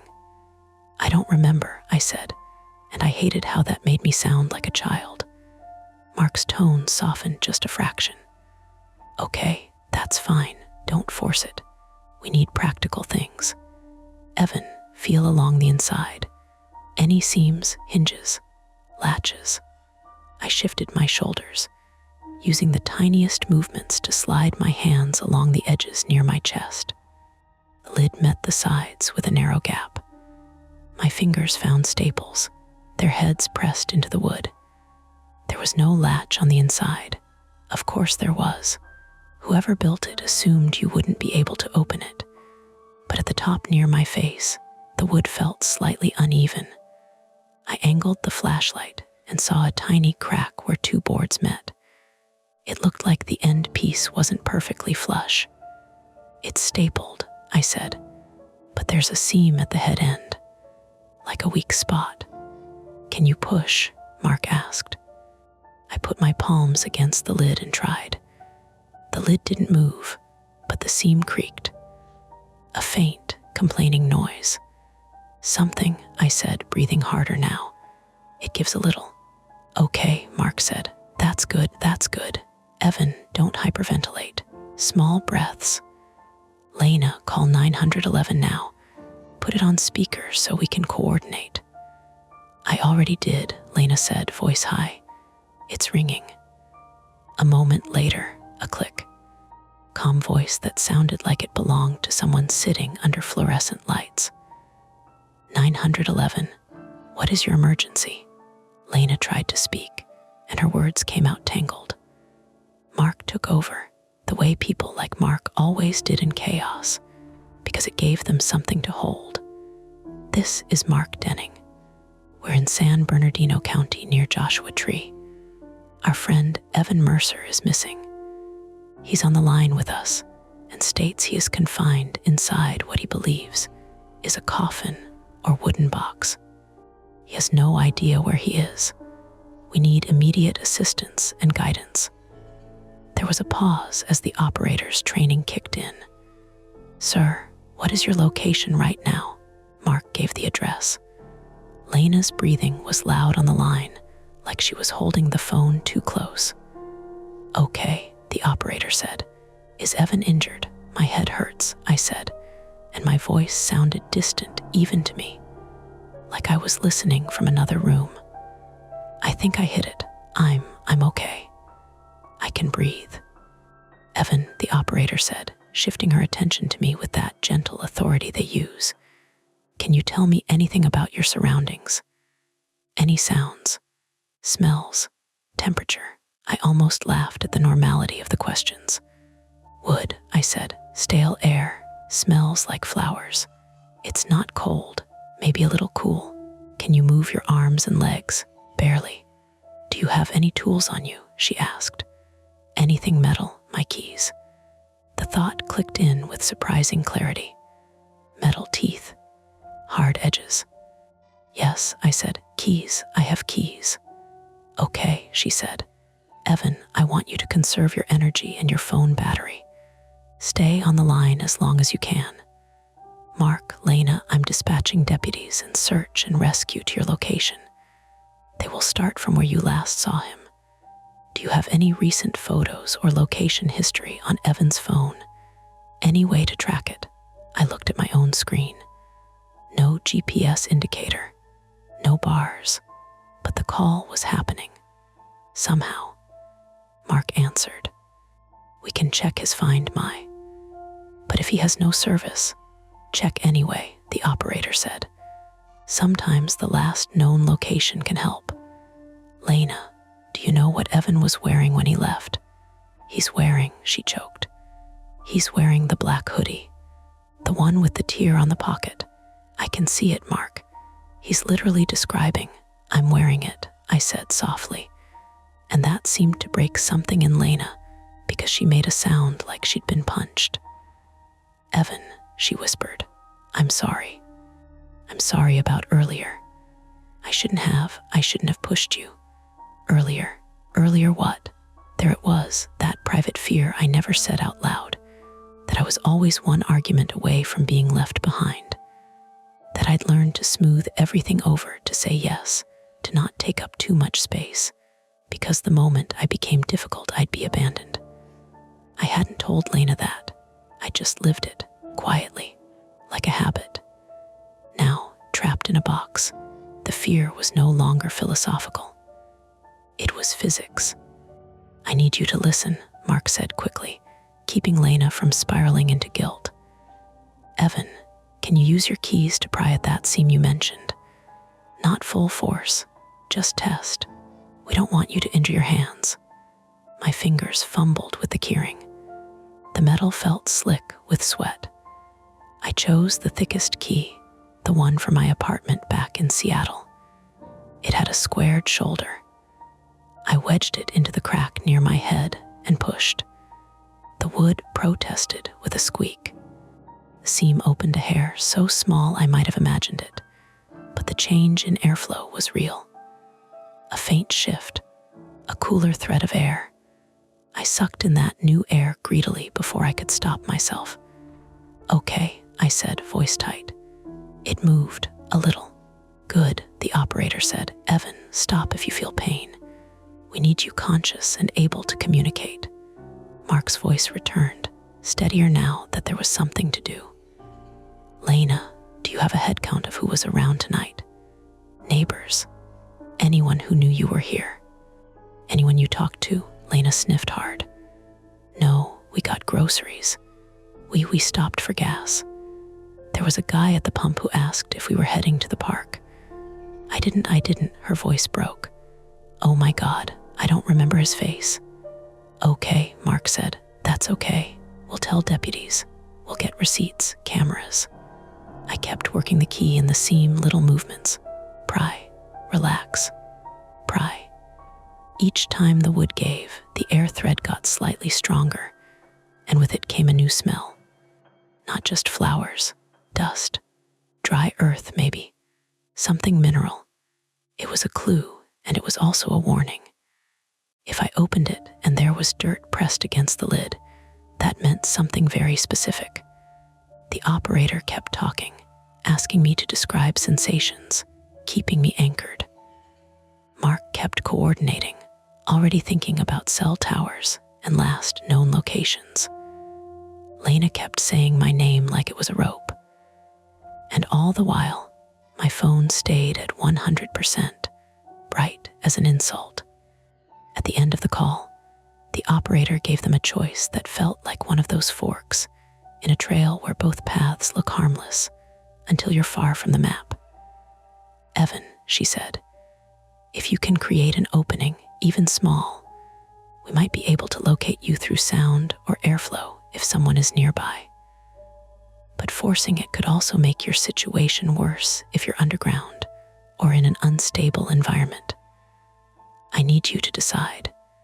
Do you continue prying, or do you stop and conserve until help arrives? Mark didn't answer for me. Lena didn't either.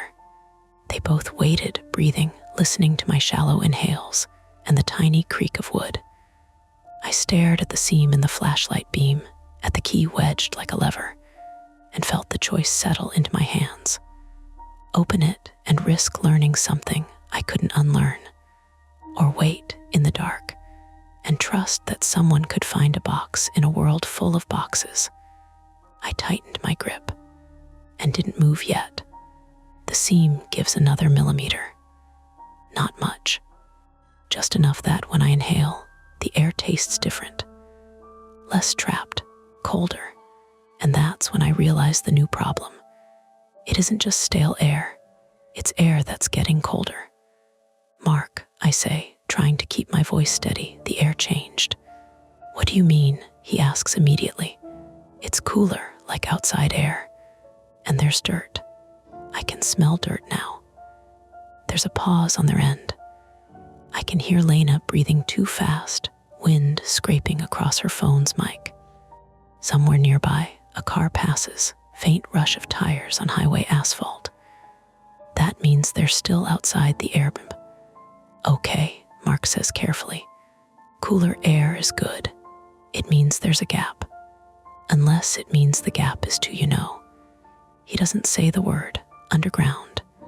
The key slips in my sweaty hand. I wipe it against my hoodie and wedge it back into the seam. The wood is soft pine, I think. Cheap. There's a rough edge where the board meets the end panel. Evan, the 911 operator, says, still calm, still present. How long have you been awake? I don't know. 5 minutes, 10. Do you feel dizzy? Yes, I say honestly.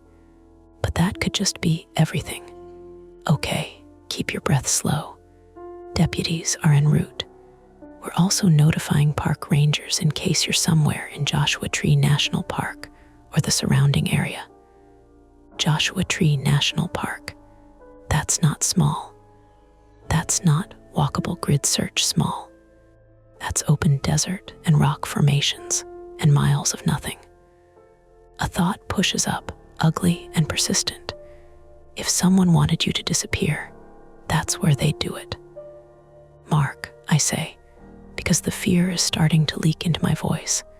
How long would it take them to find me if I'm not near the house? He hesitates. I hear it. He's calculating and editing at the same time. It depends, he says. But we're not assuming worst case. We're starting from last known point, which is the kitchen, Lena says, and there's a sharpness to it now. You walked out of the kitchen. Did I lock the door? I ask. I don't know, she snaps. Then softer, like she's ashamed. I don't know, we were fighting. There it is again, the argument, the thing I didn't want to talk about. What were we fighting about? I ask, because I genuinely can't remember. There's a small, disbelieving laugh on her end. You don't remember that either? No. It was about Seattle, she says.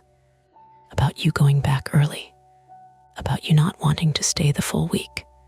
I close my eyes, which makes no difference in the dark. Right. I told her I had work, that I couldn't take more time off, which was technically true, but also not the whole truth. The whole truth was that I hate being away from places I know. I hate not having exits mapped out. I hate feeling dependent on someone else's plan. I hate deserts, too open, too exposed, no cover. And yet here I am, inside a box. That you felt trapped, she continues, voice trembling but steadying with anger. You said you didn't like being out here with no signal and no neighbors, and no way out if something went wrong. The irony makes me want to laugh, but it catches in my throat instead. Lena, Mark says gently, this isn't helping. It matters, she insists.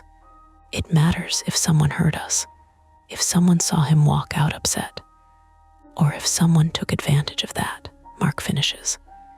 The word took lands heavy. I push the key harder.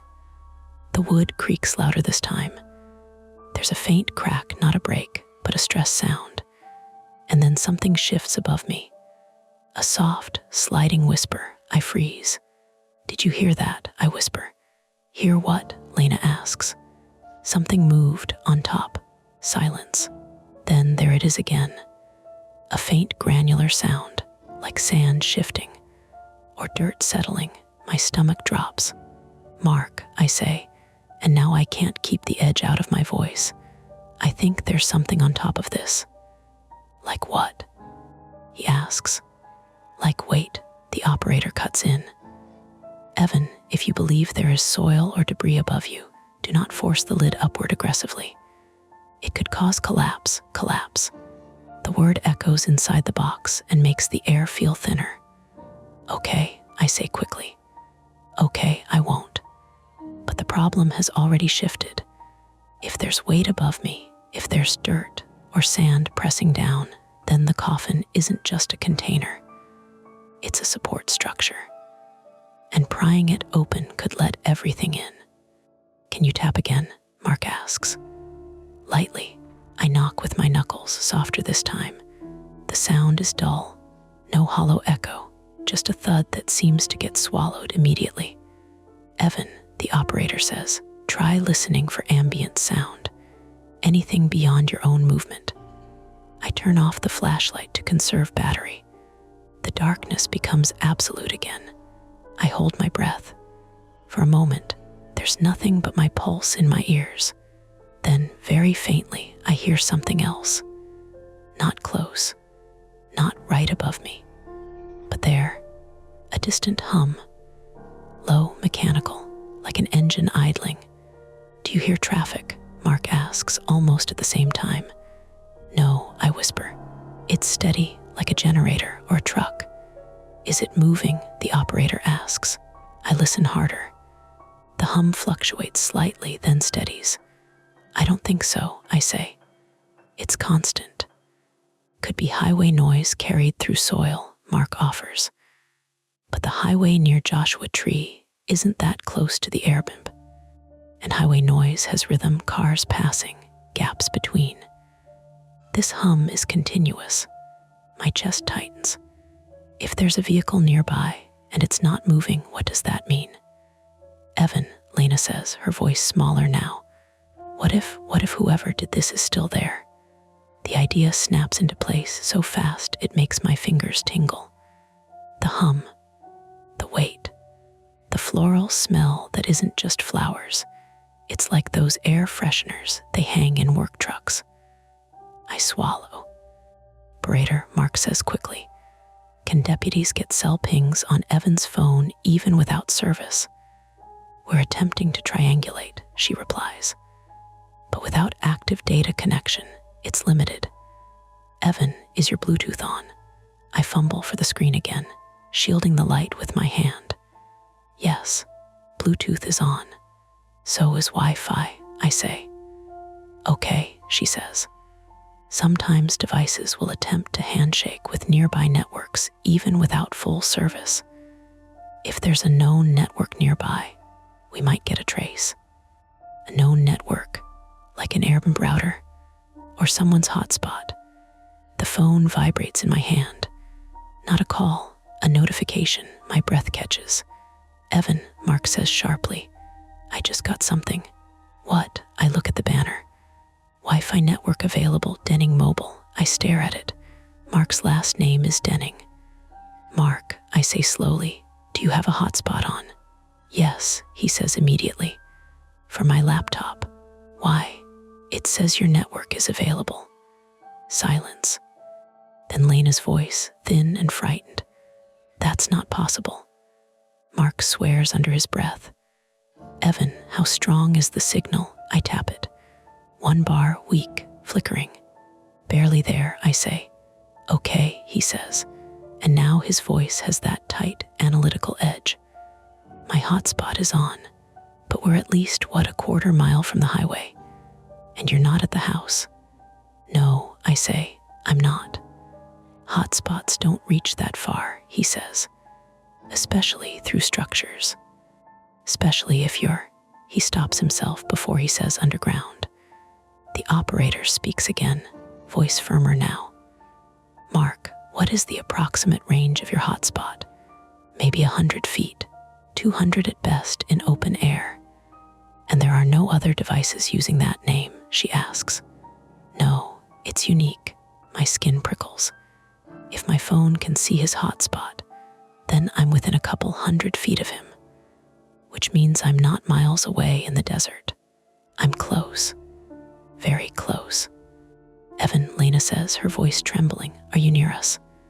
I don't know, I say, and my brain is racing now. Mark, move, walk around, see if the signal changes. I hold the phone close to my face and watch the tiny Wi-Fi icon.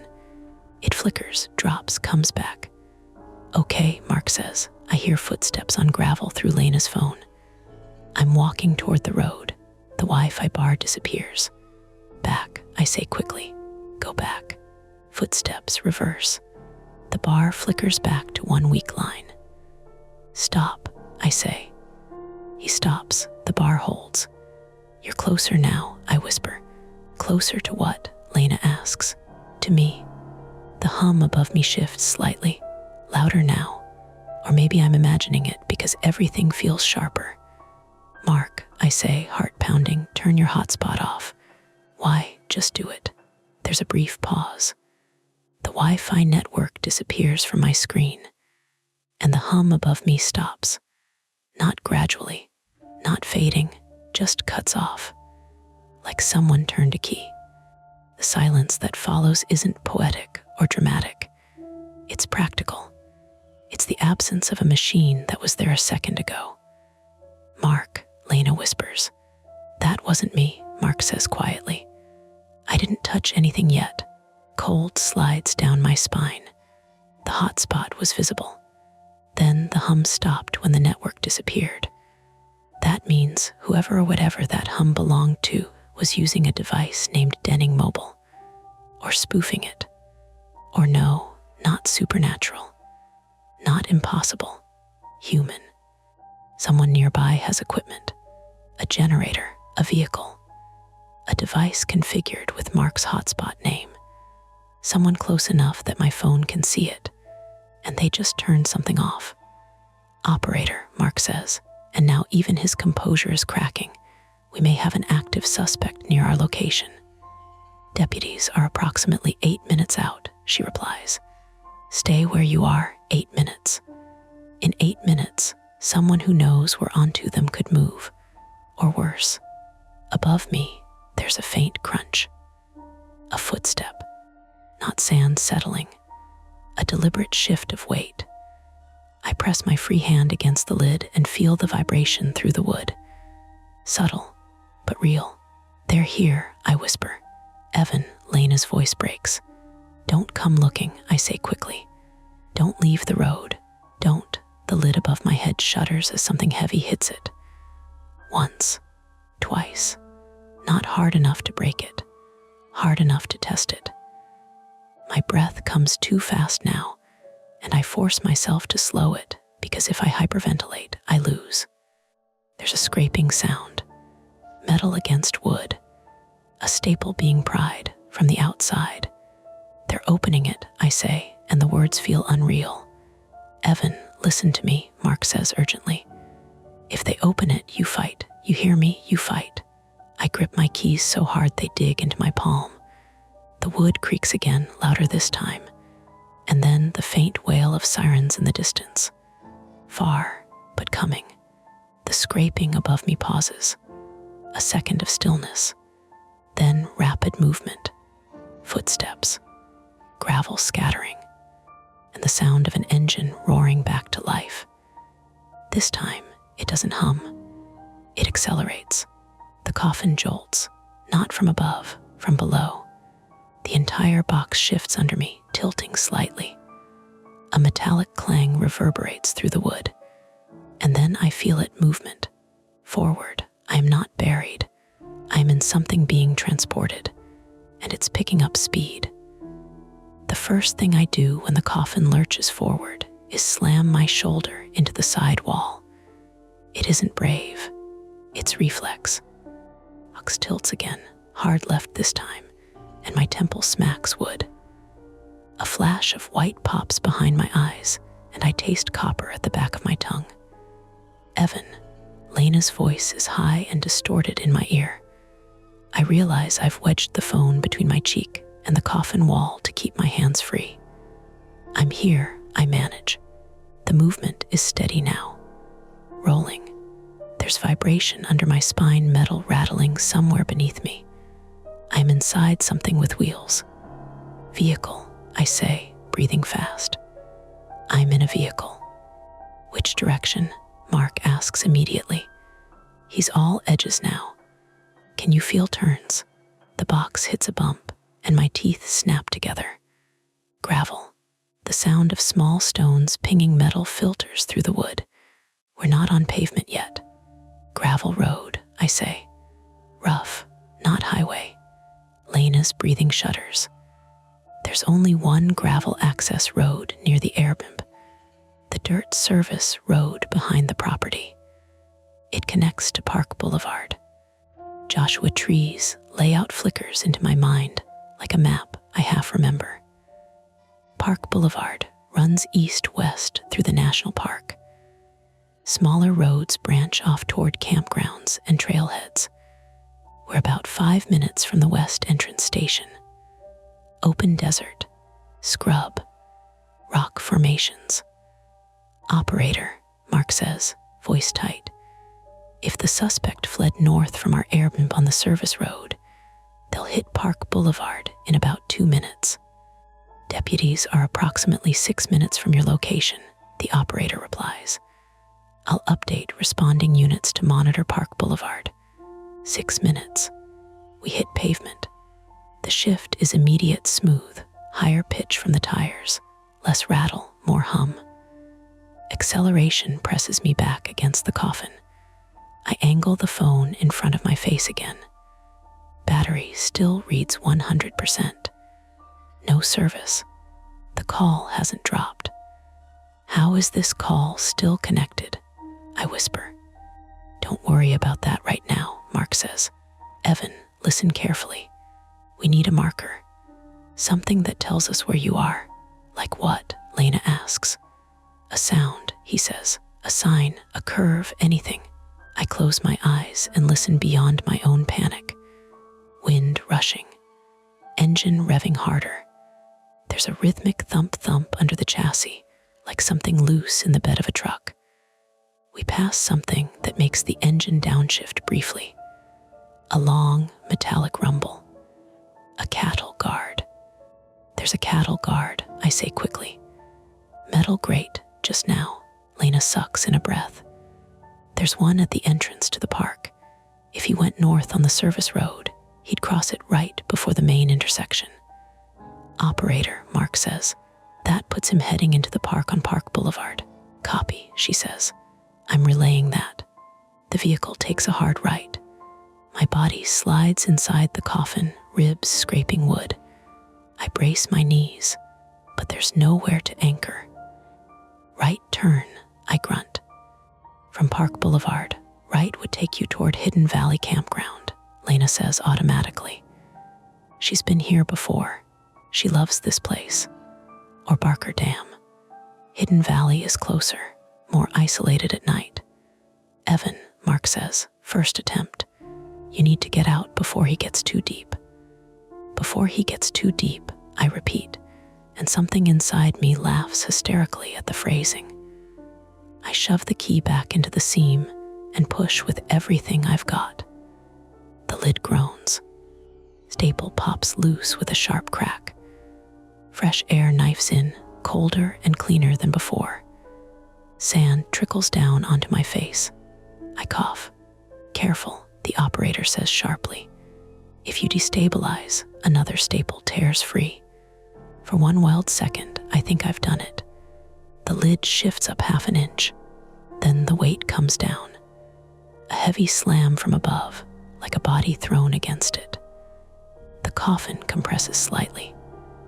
My chest tightens as sand and dirt pour through the gap, filling the space around my forehead. He knows, he felt it. Stop, Mark says urgently. Stop pushing. But I can't help it. Panic is louder than reason. I drive my shoulder upward again. The lid bows. And then something metallic scrapes across it from the outside, followed by a sharp, percussive bang. My ears ring. What was that? Lena cries. Gunshot, I breathe. Silence crashes down on the line. The ringing in my ears fades slowly. I wait for pain. None comes. Then I hear it again, clearer this time. A sharp crack. A metallic clatter. And then a high, whining squeal. Not a gunshot. A tire, blown. The vehicle fishtails violently. The coffin skids sideways, slamming me against one wall so hard my shoulder pops with a hot, nauseating pain. We spin. Gravel sprays. The engine roars, then chokes. Finally, stillness. I gasp for air. Evan, Mark's voice is ragged. What happened? Tire, I say hoarsely. He blew a tire. The misdirection drains out of me in a wave of relief so intense I almost sob. It wasn't a gunshot. It was physics. The vehicle rocks once as the driver exits. I hear a door slam. Boots crunch on gravel. We're off pavement again. I can tell by the texture of the sound looser, more isolated. He's out, I whisper. Evan, stay quiet, Lena says urgently. Maybe he thinks you're unconscious. Bootsteps approach the back of the vehicle. Metal clanks. A latch. The entire coffin shifts, as if something else in the truck bed is being moved. Then the lid above me vibrates with a sharp knock. Testing. My heart slams so hard I think it might be audible. Evan, Mark says, voice low and controlled. If he opens it, you go for the eyes. Or throat. Use the keys. I nod even though they can't see me.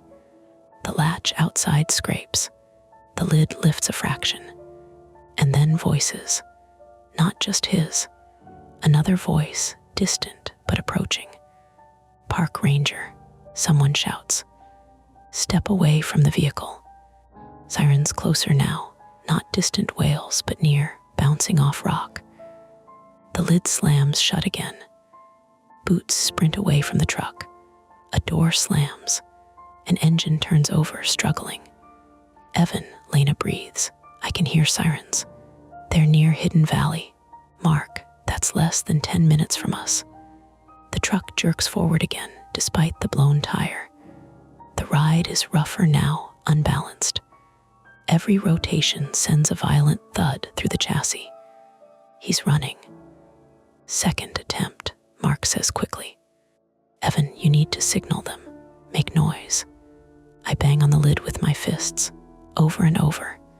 The pain blooms across my knuckles. Here, I shout, voice raw. Here, the engine revs louder, drowning me out. Flashlight, Lena says suddenly. Can you flash your light? Maybe through cracks. I angle the phone toward the seam and turn the flashlight on, pressing it against the gap I've created. A thin beam slices out into whatever darkness exists beyond. The truck swerves again. The coffin tips violently, and the beam vanishes as the lid shifts back into place. We hit something hard. The vehicle stops with a jarring crunch that snaps my head back. Airbags deploy somewhere up front with a muffled whump. The engine dies. For a moment, everything is still except my own ragged breathing. Then I hear it, wind through open desert, closer sirens, doors slamming. Stay in the vehicle, a voice commands outside. Hands where we can see them. Another voice yells something I can't make out. I bang again. I'm in here, in the back, no response. My chest tightens. What if they think the vehicle's empty? What if they're focused on the driver and don't check the bed? Evan, Mark says urgently, describe exactly what you're hearing. Multiple voices, I say. At least 2 officers, they're up front. Okay, he says. They may not know you're in the back. Keep making noise. I kick as hard as I can. Pain explodes up my shin. It shifts a fraction. Outside, someone shouts, clear. Footsteps approach the rear. Metal clangs. The truck bed door drops open. Real light seeps in around the edges of the coffin. Hey, a male voice says. There's something back here. My lungs feel too small for my body. The coffin jolts as hands grab it. Careful, another voice says. It's nailed shut. Nailed, the first voice echoes. I hear the scrape of metal as someone tests the staples. Sir, I yell. I'm inside. I'm alive. A pause. Jesus, someone breathes. Tools clatter. A pry bar wedges under the lid. The wood creaks. And then the entire coffin shifts sideways. Not upward, sideways, it tips. I roll inside as gravity changes direction. Watch it, someone shouts. The coffin falls off the truck bed and hits the ground with a bone-jarring crash. Something inside my shoulder gives again, sharper this time. My vision spots. Careful, a different voice barks. We don't know what's rigged. The word slices through the haze. Back up, someone orders. Footsteps retreat rapidly. Silence, except for wind and my own ragged breathing. Why did they back up? Lena asks, her voice shaking. I hear a new sound, a faint ticking, not from my phone, from outside, slow, mechanical. Oh no, someone outside whispers. Bomb squad, another voice says urgently into a radio. We've got a suspicious device attached to the container. Container, device. My heart stutters. Evan, Mark says, his voice suddenly thin. Do you hear anything else? The ticking grows louder in my ears as panic amplifies it. Tick, tick, tick. And then I realize it's not a timer. It's the cooling engine, metal contracting after heat. A completely normal sound. But they don't know that. They think the coffin might be booby-trapped. Sir, I shout desperately. There's no bomb. It's just wood, please. Stay calm, an officer yells back. We need to assess. Time stretches. If they wait for bomb squad, if they treat this like a device, I could suffocate before they open it. Mark, I whisper, voice cracking now, tell them. Tell them I don't hear anything. Tell them it's just engine noise. I'm relaying, he says rapidly. Operator, can you patch me through to responding units? I'm attempting, she replies. Outside, boots circle me at a distance. No one touches the coffin. No one opens it. My air feels thinner again, or maybe that's just fear tightening my chest. Evan, Lena says softly, breaking through the chaos. I'm here. I'm not leaving. Her words hit harder than anything else tonight. I have spent years trying not to be the difficult one, not to be the burden, not to ask for help twice. Now I need them to fight for me, to insist, to make noise on my behalf. The ticking fades as the engine cools completely. An officer's voice crackles through a radio. Bomb tech is 30 minutes out. 30 minutes. The point of no return settles into my bones.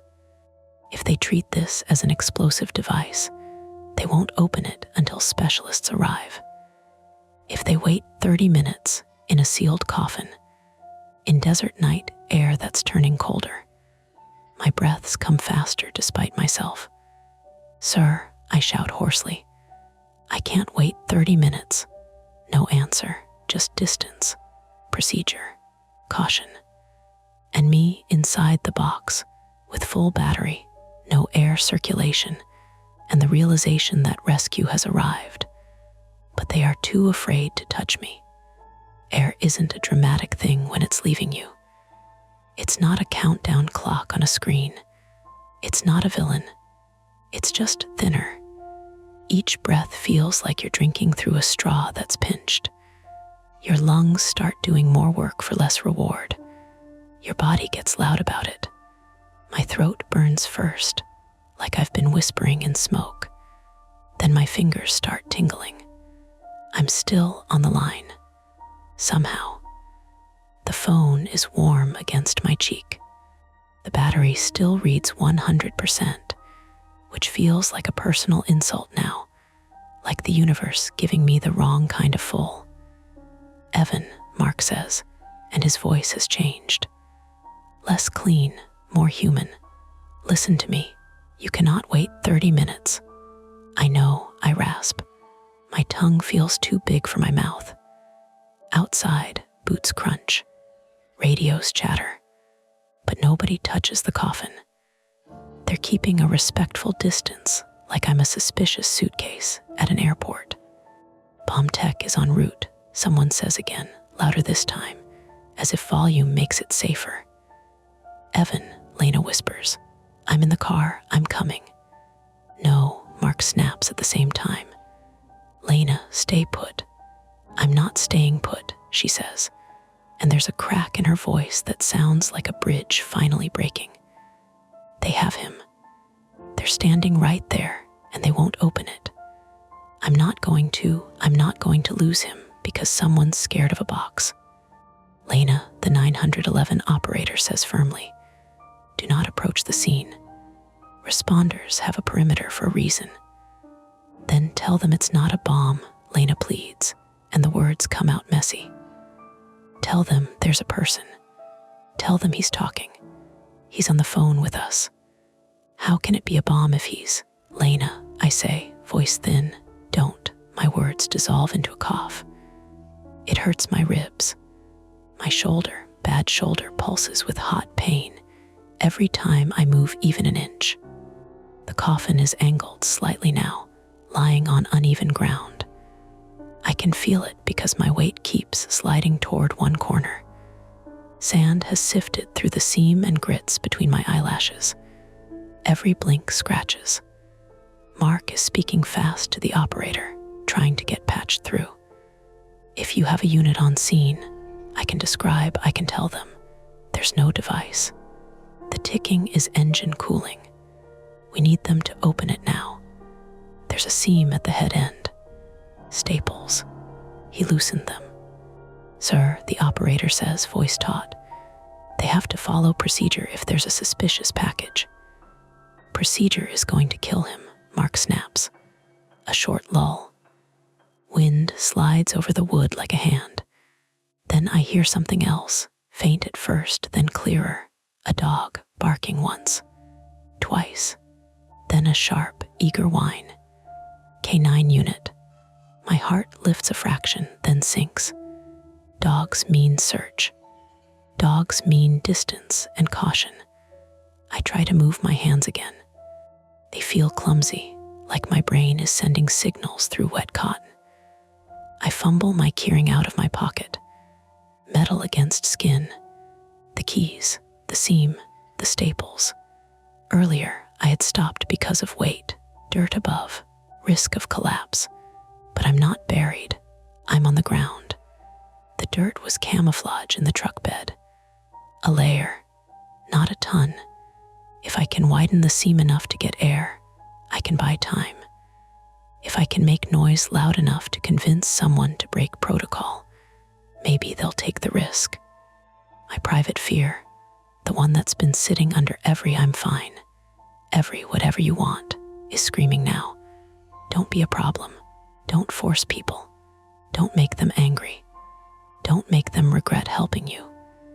But that fear is useless in a coffin. I press the key into the seam again and twist. Wood squeals. A staple bites, then gives with a sharp little pop. Fresh air slips in, thin, cold desert air, smelling of creosote and dust, and something faintly sweet that might be juniper. It's the best thing I've ever tasted. I breathe it in and my lungs shudder like they're remembering what they're for. Evan, Lena says. What was that noise? I'm prying, I whisper. I'm making a gap. Okay, Mark says, and he's trying to keep his voice steady for me. Good, good, keep it controlled. Don't crack it wide and freak them out. My hands shake so hard the key slips and scrapes my knuckle. Blood wells instantly, warm and slick. I don't care. I push again. The seam opens to maybe half an inch now, enough that I can angle the phone flashlight toward it. A blade of light leaks out, thin and bright. Light, Mark says sharply. Evan, flash the light. Make it obvious you're alive. I do. I turn it on and off, pressing it against the gap. It's ridiculous, like Morse code from a trapped animal. Outside, someone shouts, Hey, did you see that? Footsteps approach, then stop short. Stay back, another voice warns. could be a trigger. It's a phone light, someone argues. That's a phone light. A new voice, older, calmer. You said there's a live voice inside. Yes, sir, someone replies. We heard him yelling. Then it's not a device meant to explode, the older voice says, impatience creeping in. It's a kidnapping container. Treat it like a rescue. Relief hits me so hard I almost start crying, but the tears won't come. My body is too focused on breathing. Another voice says, protocol can answer to me later, the older voice snaps. Get me a pry bar. And a shield now, a shield like riot gear. They're going to open it. My hands go weak with relief and I almost drop the keys. Then the wind shifts, and through the gap I smell something sharp. Gasoline, not faint, not distant, close, too close, my stomach knots. Mark, I whisper, and my voice is suddenly pure instinct. I smell gas. What? He says. Gas, like fuel. Strong. Outside, an officer says, we've got a leaking tank. The truck S still dripping.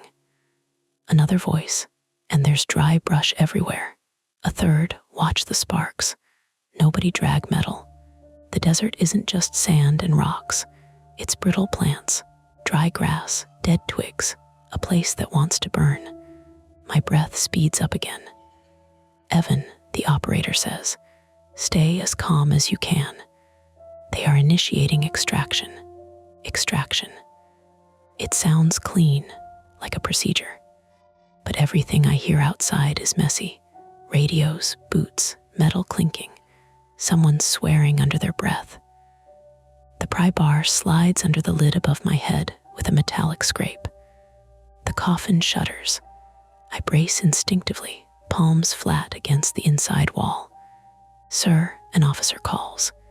If you can hear me, we're opening it. Stay still. We don't know your condition. I try to answer, and it comes out as a strangled cough. Okay, I croak. Okay, the pry bar bites. Wood groans. Staples screech as they tear out. A sudden burst of air hits my face, and it's so cold and clean it makes me gasp. Light floods in blinding after darkness. White flashlight beams, the pale wash of headlights. Stars above, sharp and indifferent. A face appears at the crack, eyes wide behind clear goggles. A deputy, maybe late 20s, female. Her voice is steady, but her hands tremble as she works the bar. I've got him, she says to someone. He's alive, alive. Like that's still a question. The lid lifts another inch. And then everything changes. A high, thin beep. Once, twice, my heart seizes. Outside, someone shouts, "What's that sound?" Another voice barks back. For a fraction of a second, everyone freezes. In that instant, my mind supplies the worst thing, a detonator, a trap. The whole scene exploding in dry brush and gasoline. Then the beep repeats, closer now, and I recognize it with a sick, absurd clarity. A car alarm, not a bomb. The suspect is nearby, and he's unlocking something. He's close enough that his key fob is setting off the truck's alarm, or another vehicle's alarm, or the ranger's unit. Panic makes people hit buttons. Gun, someone yells, boots pound, radio chatter spikes. The pry bar jerks, the deputy's grip slips. The lid drops back down a fraction, jarring my skull. Pain flashes. Don't drop it, the older voice shouts. Keep working. But half the responders peel away toward the sound. Because they're human, because there's fuel leaking, because nobody wants to get shot over a coffin. And in that split focus, the central threat shows itself. Not the box, not the desert, but the man who put me here and is now deciding whether to finish the job or disappear. Mark, I whisper, voice shaking. He's close. I know, Mark says, and the anger in his voice has an edge now. Stay with me. They're opening you. rises again, slower. Careful. A hand reaches in gloved and grips my forearm. "Sir," the deputy says, leaning close, "I need you to stay calm. We're going to pull you out. Can you move your legs?" Yes, I lie. My legs are pins and needles, dead weight from being cramped. But I can wiggle my toes. That counts. The lid finally tilts up enough that I can see the coffin's outer edge, the dirt sprinkled over it, the staples half ripped out. And then, above the responders' heads, I catch a glimpse of something moving between the Joshua trees. A silhouette, a man. He's not a ghost, he's not a monster. He's just a person in a dark hoodie, keeping low, moving with purpose. He stops, sees the lights, sees them opening the coffin, and I watch him make a decision. He raises something in his hand, a small object, not a gun, too small. He throws it. It arcs through the air in a lazy curve, almost graceful. Down, someone screams. The object hits the ground near the truck and shatters. Liquid splashes. The smell of gasoline spikes, sharp as a slap. Not supernatural, not magic, a bottle, a Molotov without the flame, a threat without the fire yet. The older voice roars, "Get him out now, now." Everything becomes clipped, hands yank. The coffin shifts. My shoulder screams as they pull me by my arms. My body catches on the coffin lip, my hips scrape, my knee bangs wood. I cry out. It's involuntary. Raw. "Are you sorry?" the deputy says, not stopping. "We have to move." They drag me onto the cold sand, onto scrubby ground that bites through my hoodie. Air hits my whole body and I gulp it like it's water. My vision swims. Somewhere a gunshot cracks, not close, but real. A ranger fires into the air or into the ground. I don't know. I only know the sound is too sharp and everyone flinches. "Suspect fleeing west," someone shouts. "Don't chase into the boulders." Another voice counters. "Contain. Contain. Always contain. Always procedure." Even now, someone throws a fire extinguisher toward the truck. Another officer sprays foam over the spilled fuel, white and frantic. The deputy who pulled me out presses her gloved hands against my chest. "Look at me," she orders, voice fierce. "Look at me. Stay awake. Breathe, slow." I try. My lungs obey, but my body shakes violently now, adrenaline dumping out in tremors. The older officer sergeant, I realize by his voice, and the way people respond, crouches beside me. "You Evan Mercer?" he asks. I nod, and the motion makes my head throb. "You know who did this?" he asks. I try to speak. My throat makes a dry sound. I shake my head. The sergeant's jaw tightens. "All right, we'll get him." But even as he says it, I hear the distant engine of another vehicle starting. A different pitch than the truck. Something smaller.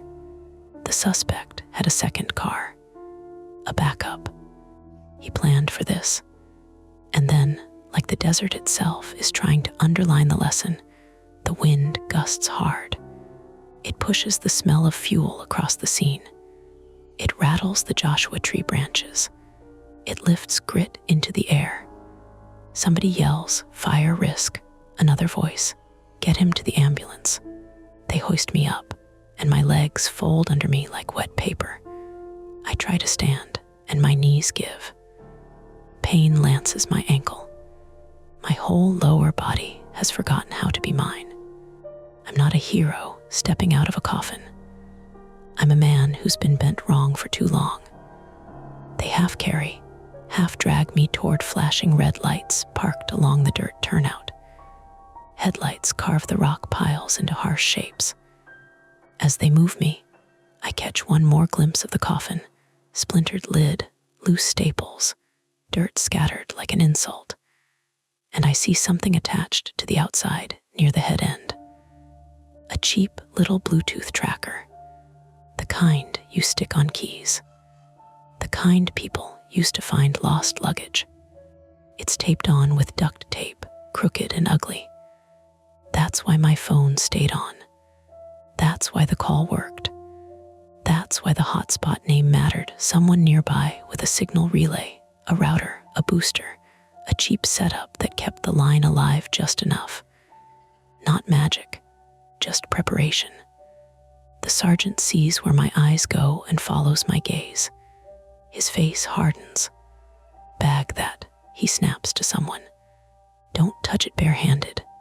My chest tightens, and this time it's not lack of air. It's the knowledge that someone thought about this. Someone planned it like a job. And I did what I always do when things get ugly. I tried to be small. I tried not to make a scene. It almost killed me. In the ambulance, the paramedic, male, maybe 40, calm hands, wraps a blood pressure cuff around my arm. My shoulder, I say weakly. It's out, or something. He palpates gently and I hiss. Possible dislocation, he says. Will immobilize. You've got abrasions. Maybe concussion. Lena's voice is suddenly closer, not through a phone, but through the open ambulance door. Evan, she cries. A deputy blocks her. Ma'am, stay back. I'm his partner, she insists, voice ragged. Please. The paramedic looks up, meets the deputy's eyes, then nods once. Let her in for a minute. Lena climbs in, and the second her hand finds mine, everything I've been holding back punches through. I start shaking harder. My teeth chatter. I'm here, she says, and her voice is steady in a way it wasn't before. I'm right here. Mark appears behind her, face drawn, eyes bright with something like guilt. He doesn't climb in. He just looks at me like he's trying to memorize that I'm real. I'm sorry, I manage, and it's the stupidest thing to say. Lena's grip tightens until it hurts. Don't, she says. Don't you dare apologize. Outside, sirens continue. Radios chatter. Somewhere in the dark, a person is running or driving away. The conflict is resolved in the narrow, practical sense. I'm out of the coffin. I'm breathing. I'm in medical hands. The responders aren't afraid to touch me anymore. But the cost sits in my shoulder, in my bruised ribs, in the raw scrape of my throat. It sits in Lena's eyes, wide and wet and furious. It sits in Mark's clenched jaw. And it sits in the detail that won't leave me. My phone still says 100%. As if nothing happened. As if the whole night was just an app that never drained. As if someone wanted me to be reachable the entire time, just not free. The ambulance smells like antiseptic and hot plastic. It's a clean smell, a controlled one, not like the coffin, not like gasoline and dust and panic. The paramedic straps my shoulder into a temporary sling and tapes a gauze pad over my scraped knuckles. He talks the whole time in a steady, low rhythm, the way you talk to someone who might float away if you stop anchoring them. You're lucky, he says at one point, not unkindly. Another 10, 15 minutes in that position, and we'd be talking hypoxia. Lucky. The word sits strangely in my chest. They don't take me far. Just to the small medical center in Yucca Valley, fluorescent lights, scuffed tile, a vending machine humming in the hallway like it's been there since the 90s. The desert outside is turning gray-blue by the time they wheel me in. Dawn always feels indifferent. It doesn't care what happened overnight. Lena stays glued to my side until a nurse in blue scrubs gently nudges her back. Let us get some vitals, she says. Lena nods, but her hands hover, like she's afraid if she lets go completely I'll vanish. Mark stands a few feet away, phone still in his hand, thumb working through messages, emails, something procedural. He's already in problem-solving mode. I recognize it, because I do the same thing when I don't know how to sit with something. A doctor confirms what I already know. Partial shoulder dislocation. They sedate me lightly and reset it. The pain is white and absolute for a second, then dull and distant. I wake up with my arm immobilized and my head heavy. You've got a mild concussion, the doctor says. You'll be foggy. You need rest. No driving. No decision-making for a few days. No decision-making. I almost laugh. A deputy comes in before they discharge me. He's younger than I expected. Close-cropped hair, careful expression. Carries a small notebook, but doesn't open it right away. I'm Deputy Ramirez, he says. I know this is a lot. We'll keep this short for now. Short sounds good. He asks me what I remember. I tell him about the kitchen, the argument, the knock I'm not sure about, the bright light too close to my eyes, a voice saying sorry, then nothing. Any enemies, he asks. I shake my head. The movement makes the room tilt. Work issues, he presses. I'm a project manager for a logistics company, I say. My enemies are spreadsheets. He doesn't smile. We found a tracker on the coffin, he says. Low-cost Bluetooth device. Serial numbers scratched off. There was also a signal booster rig in the truck bed, homemade. Someone knew enough to extend range without drawing attention. The hotspot, the full battery. He wanted me reachable, I say slowly. Not free, but reachable. Ramirez studies me. Why? I open my mouth and nothing comes out. There's no satisfying answer. No ransom call. No manifesto. Just logistics and planning, and a man in a hoodie moving between Joshua trees. We're reviewing camera footage, Ramirez continues. Gas station near your Airbnb park entrance. We have partial plates on the truck. It was stolen out of Palm Springs 2 days ago. Did you catch him? Lena asks from the corner, her voice tight. Ramirez hesitates just long enough to be honest. We found footprints leading west into the boulder field. After that, it's rock. No clear trail. We have units searching. We'll follow up, follow up. The phrase hangs there like an unfinished sentence. They discharge me mid-morning. The desert is fully awake now, bright sun, brittle shadows. It looks like a postcard. You could take a picture and never know what happened in the dark. We don't go back to the Airbnb. Lena refuses. I can't sleep there, she says flatly. Mark doesn't argue. He's already canceled the rest of the reservation on his phone. We pack in silence, clothes shoved into bags, groceries abandoned in the fridge. The kitchen looks exactly the same as it did before. The lighter on the stove, the cooler by the door. I stand in the doorway for a long moment, trying to force my brain to bridge the gap between this room and the coffin. There's no visible line, just missing time. Evan, Lena says softly from behind me. I'm trying to remember, I say. She steps closer. Maybe you don't have to. We drive back toward the west entrance. Park Boulevard stretches ahead in harsh daylight. We pass the cattle guard. I flinch when the tires rumble over it. Hidden Valley comes into view briefly. To the right, rock formations stacked like frozen waves. Somewhere out there, my coffin lay open on the sand for a while before they bagged it as evidence. Ordinary tourists are already hiking. People with water bottles and sun hats. A couple poses for a photo under a Joshua tree, smiling wide. The world didn't stop. In the car, Lena reaches across the console and rests her hand on my thigh. Not gripping, just there.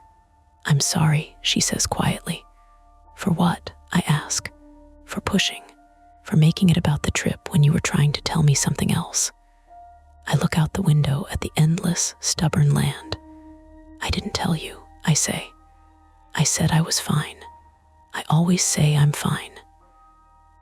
clears his throat from the backseat. "You almost died because some guy decided to play engineer," he says. "Not because you didn't communicate your vacation preferences." He means well. He always means well. But he's wrong in a small, important way. I almost died because I didn't push harder when it mattered. Because I was willing to sit in discomfort quietly. Because I didn't want to be difficult. In the hospital, when they hesitated to open the coffin, I had to shout. I had to insist. I had to be a problem. It saved me. Back in Seattle, the air feels different. Wet, heavy, familiar. The police contact me twice over the next week. They show me still frames from security cameras. A man at the gas station pumped the same time we were there. Baseball cap low. Face partially obscured. He looks like anyone. That's the problem. They recover the stolen truck owner's information. It's clean. No connection to me. The tracker brand is common. Sold everywhere. No ransom demands, Ramirez says over the phone. No digital chatter connected to you. We're exploring the possibility of a thrill abduction. Or someone testing a method. Testing.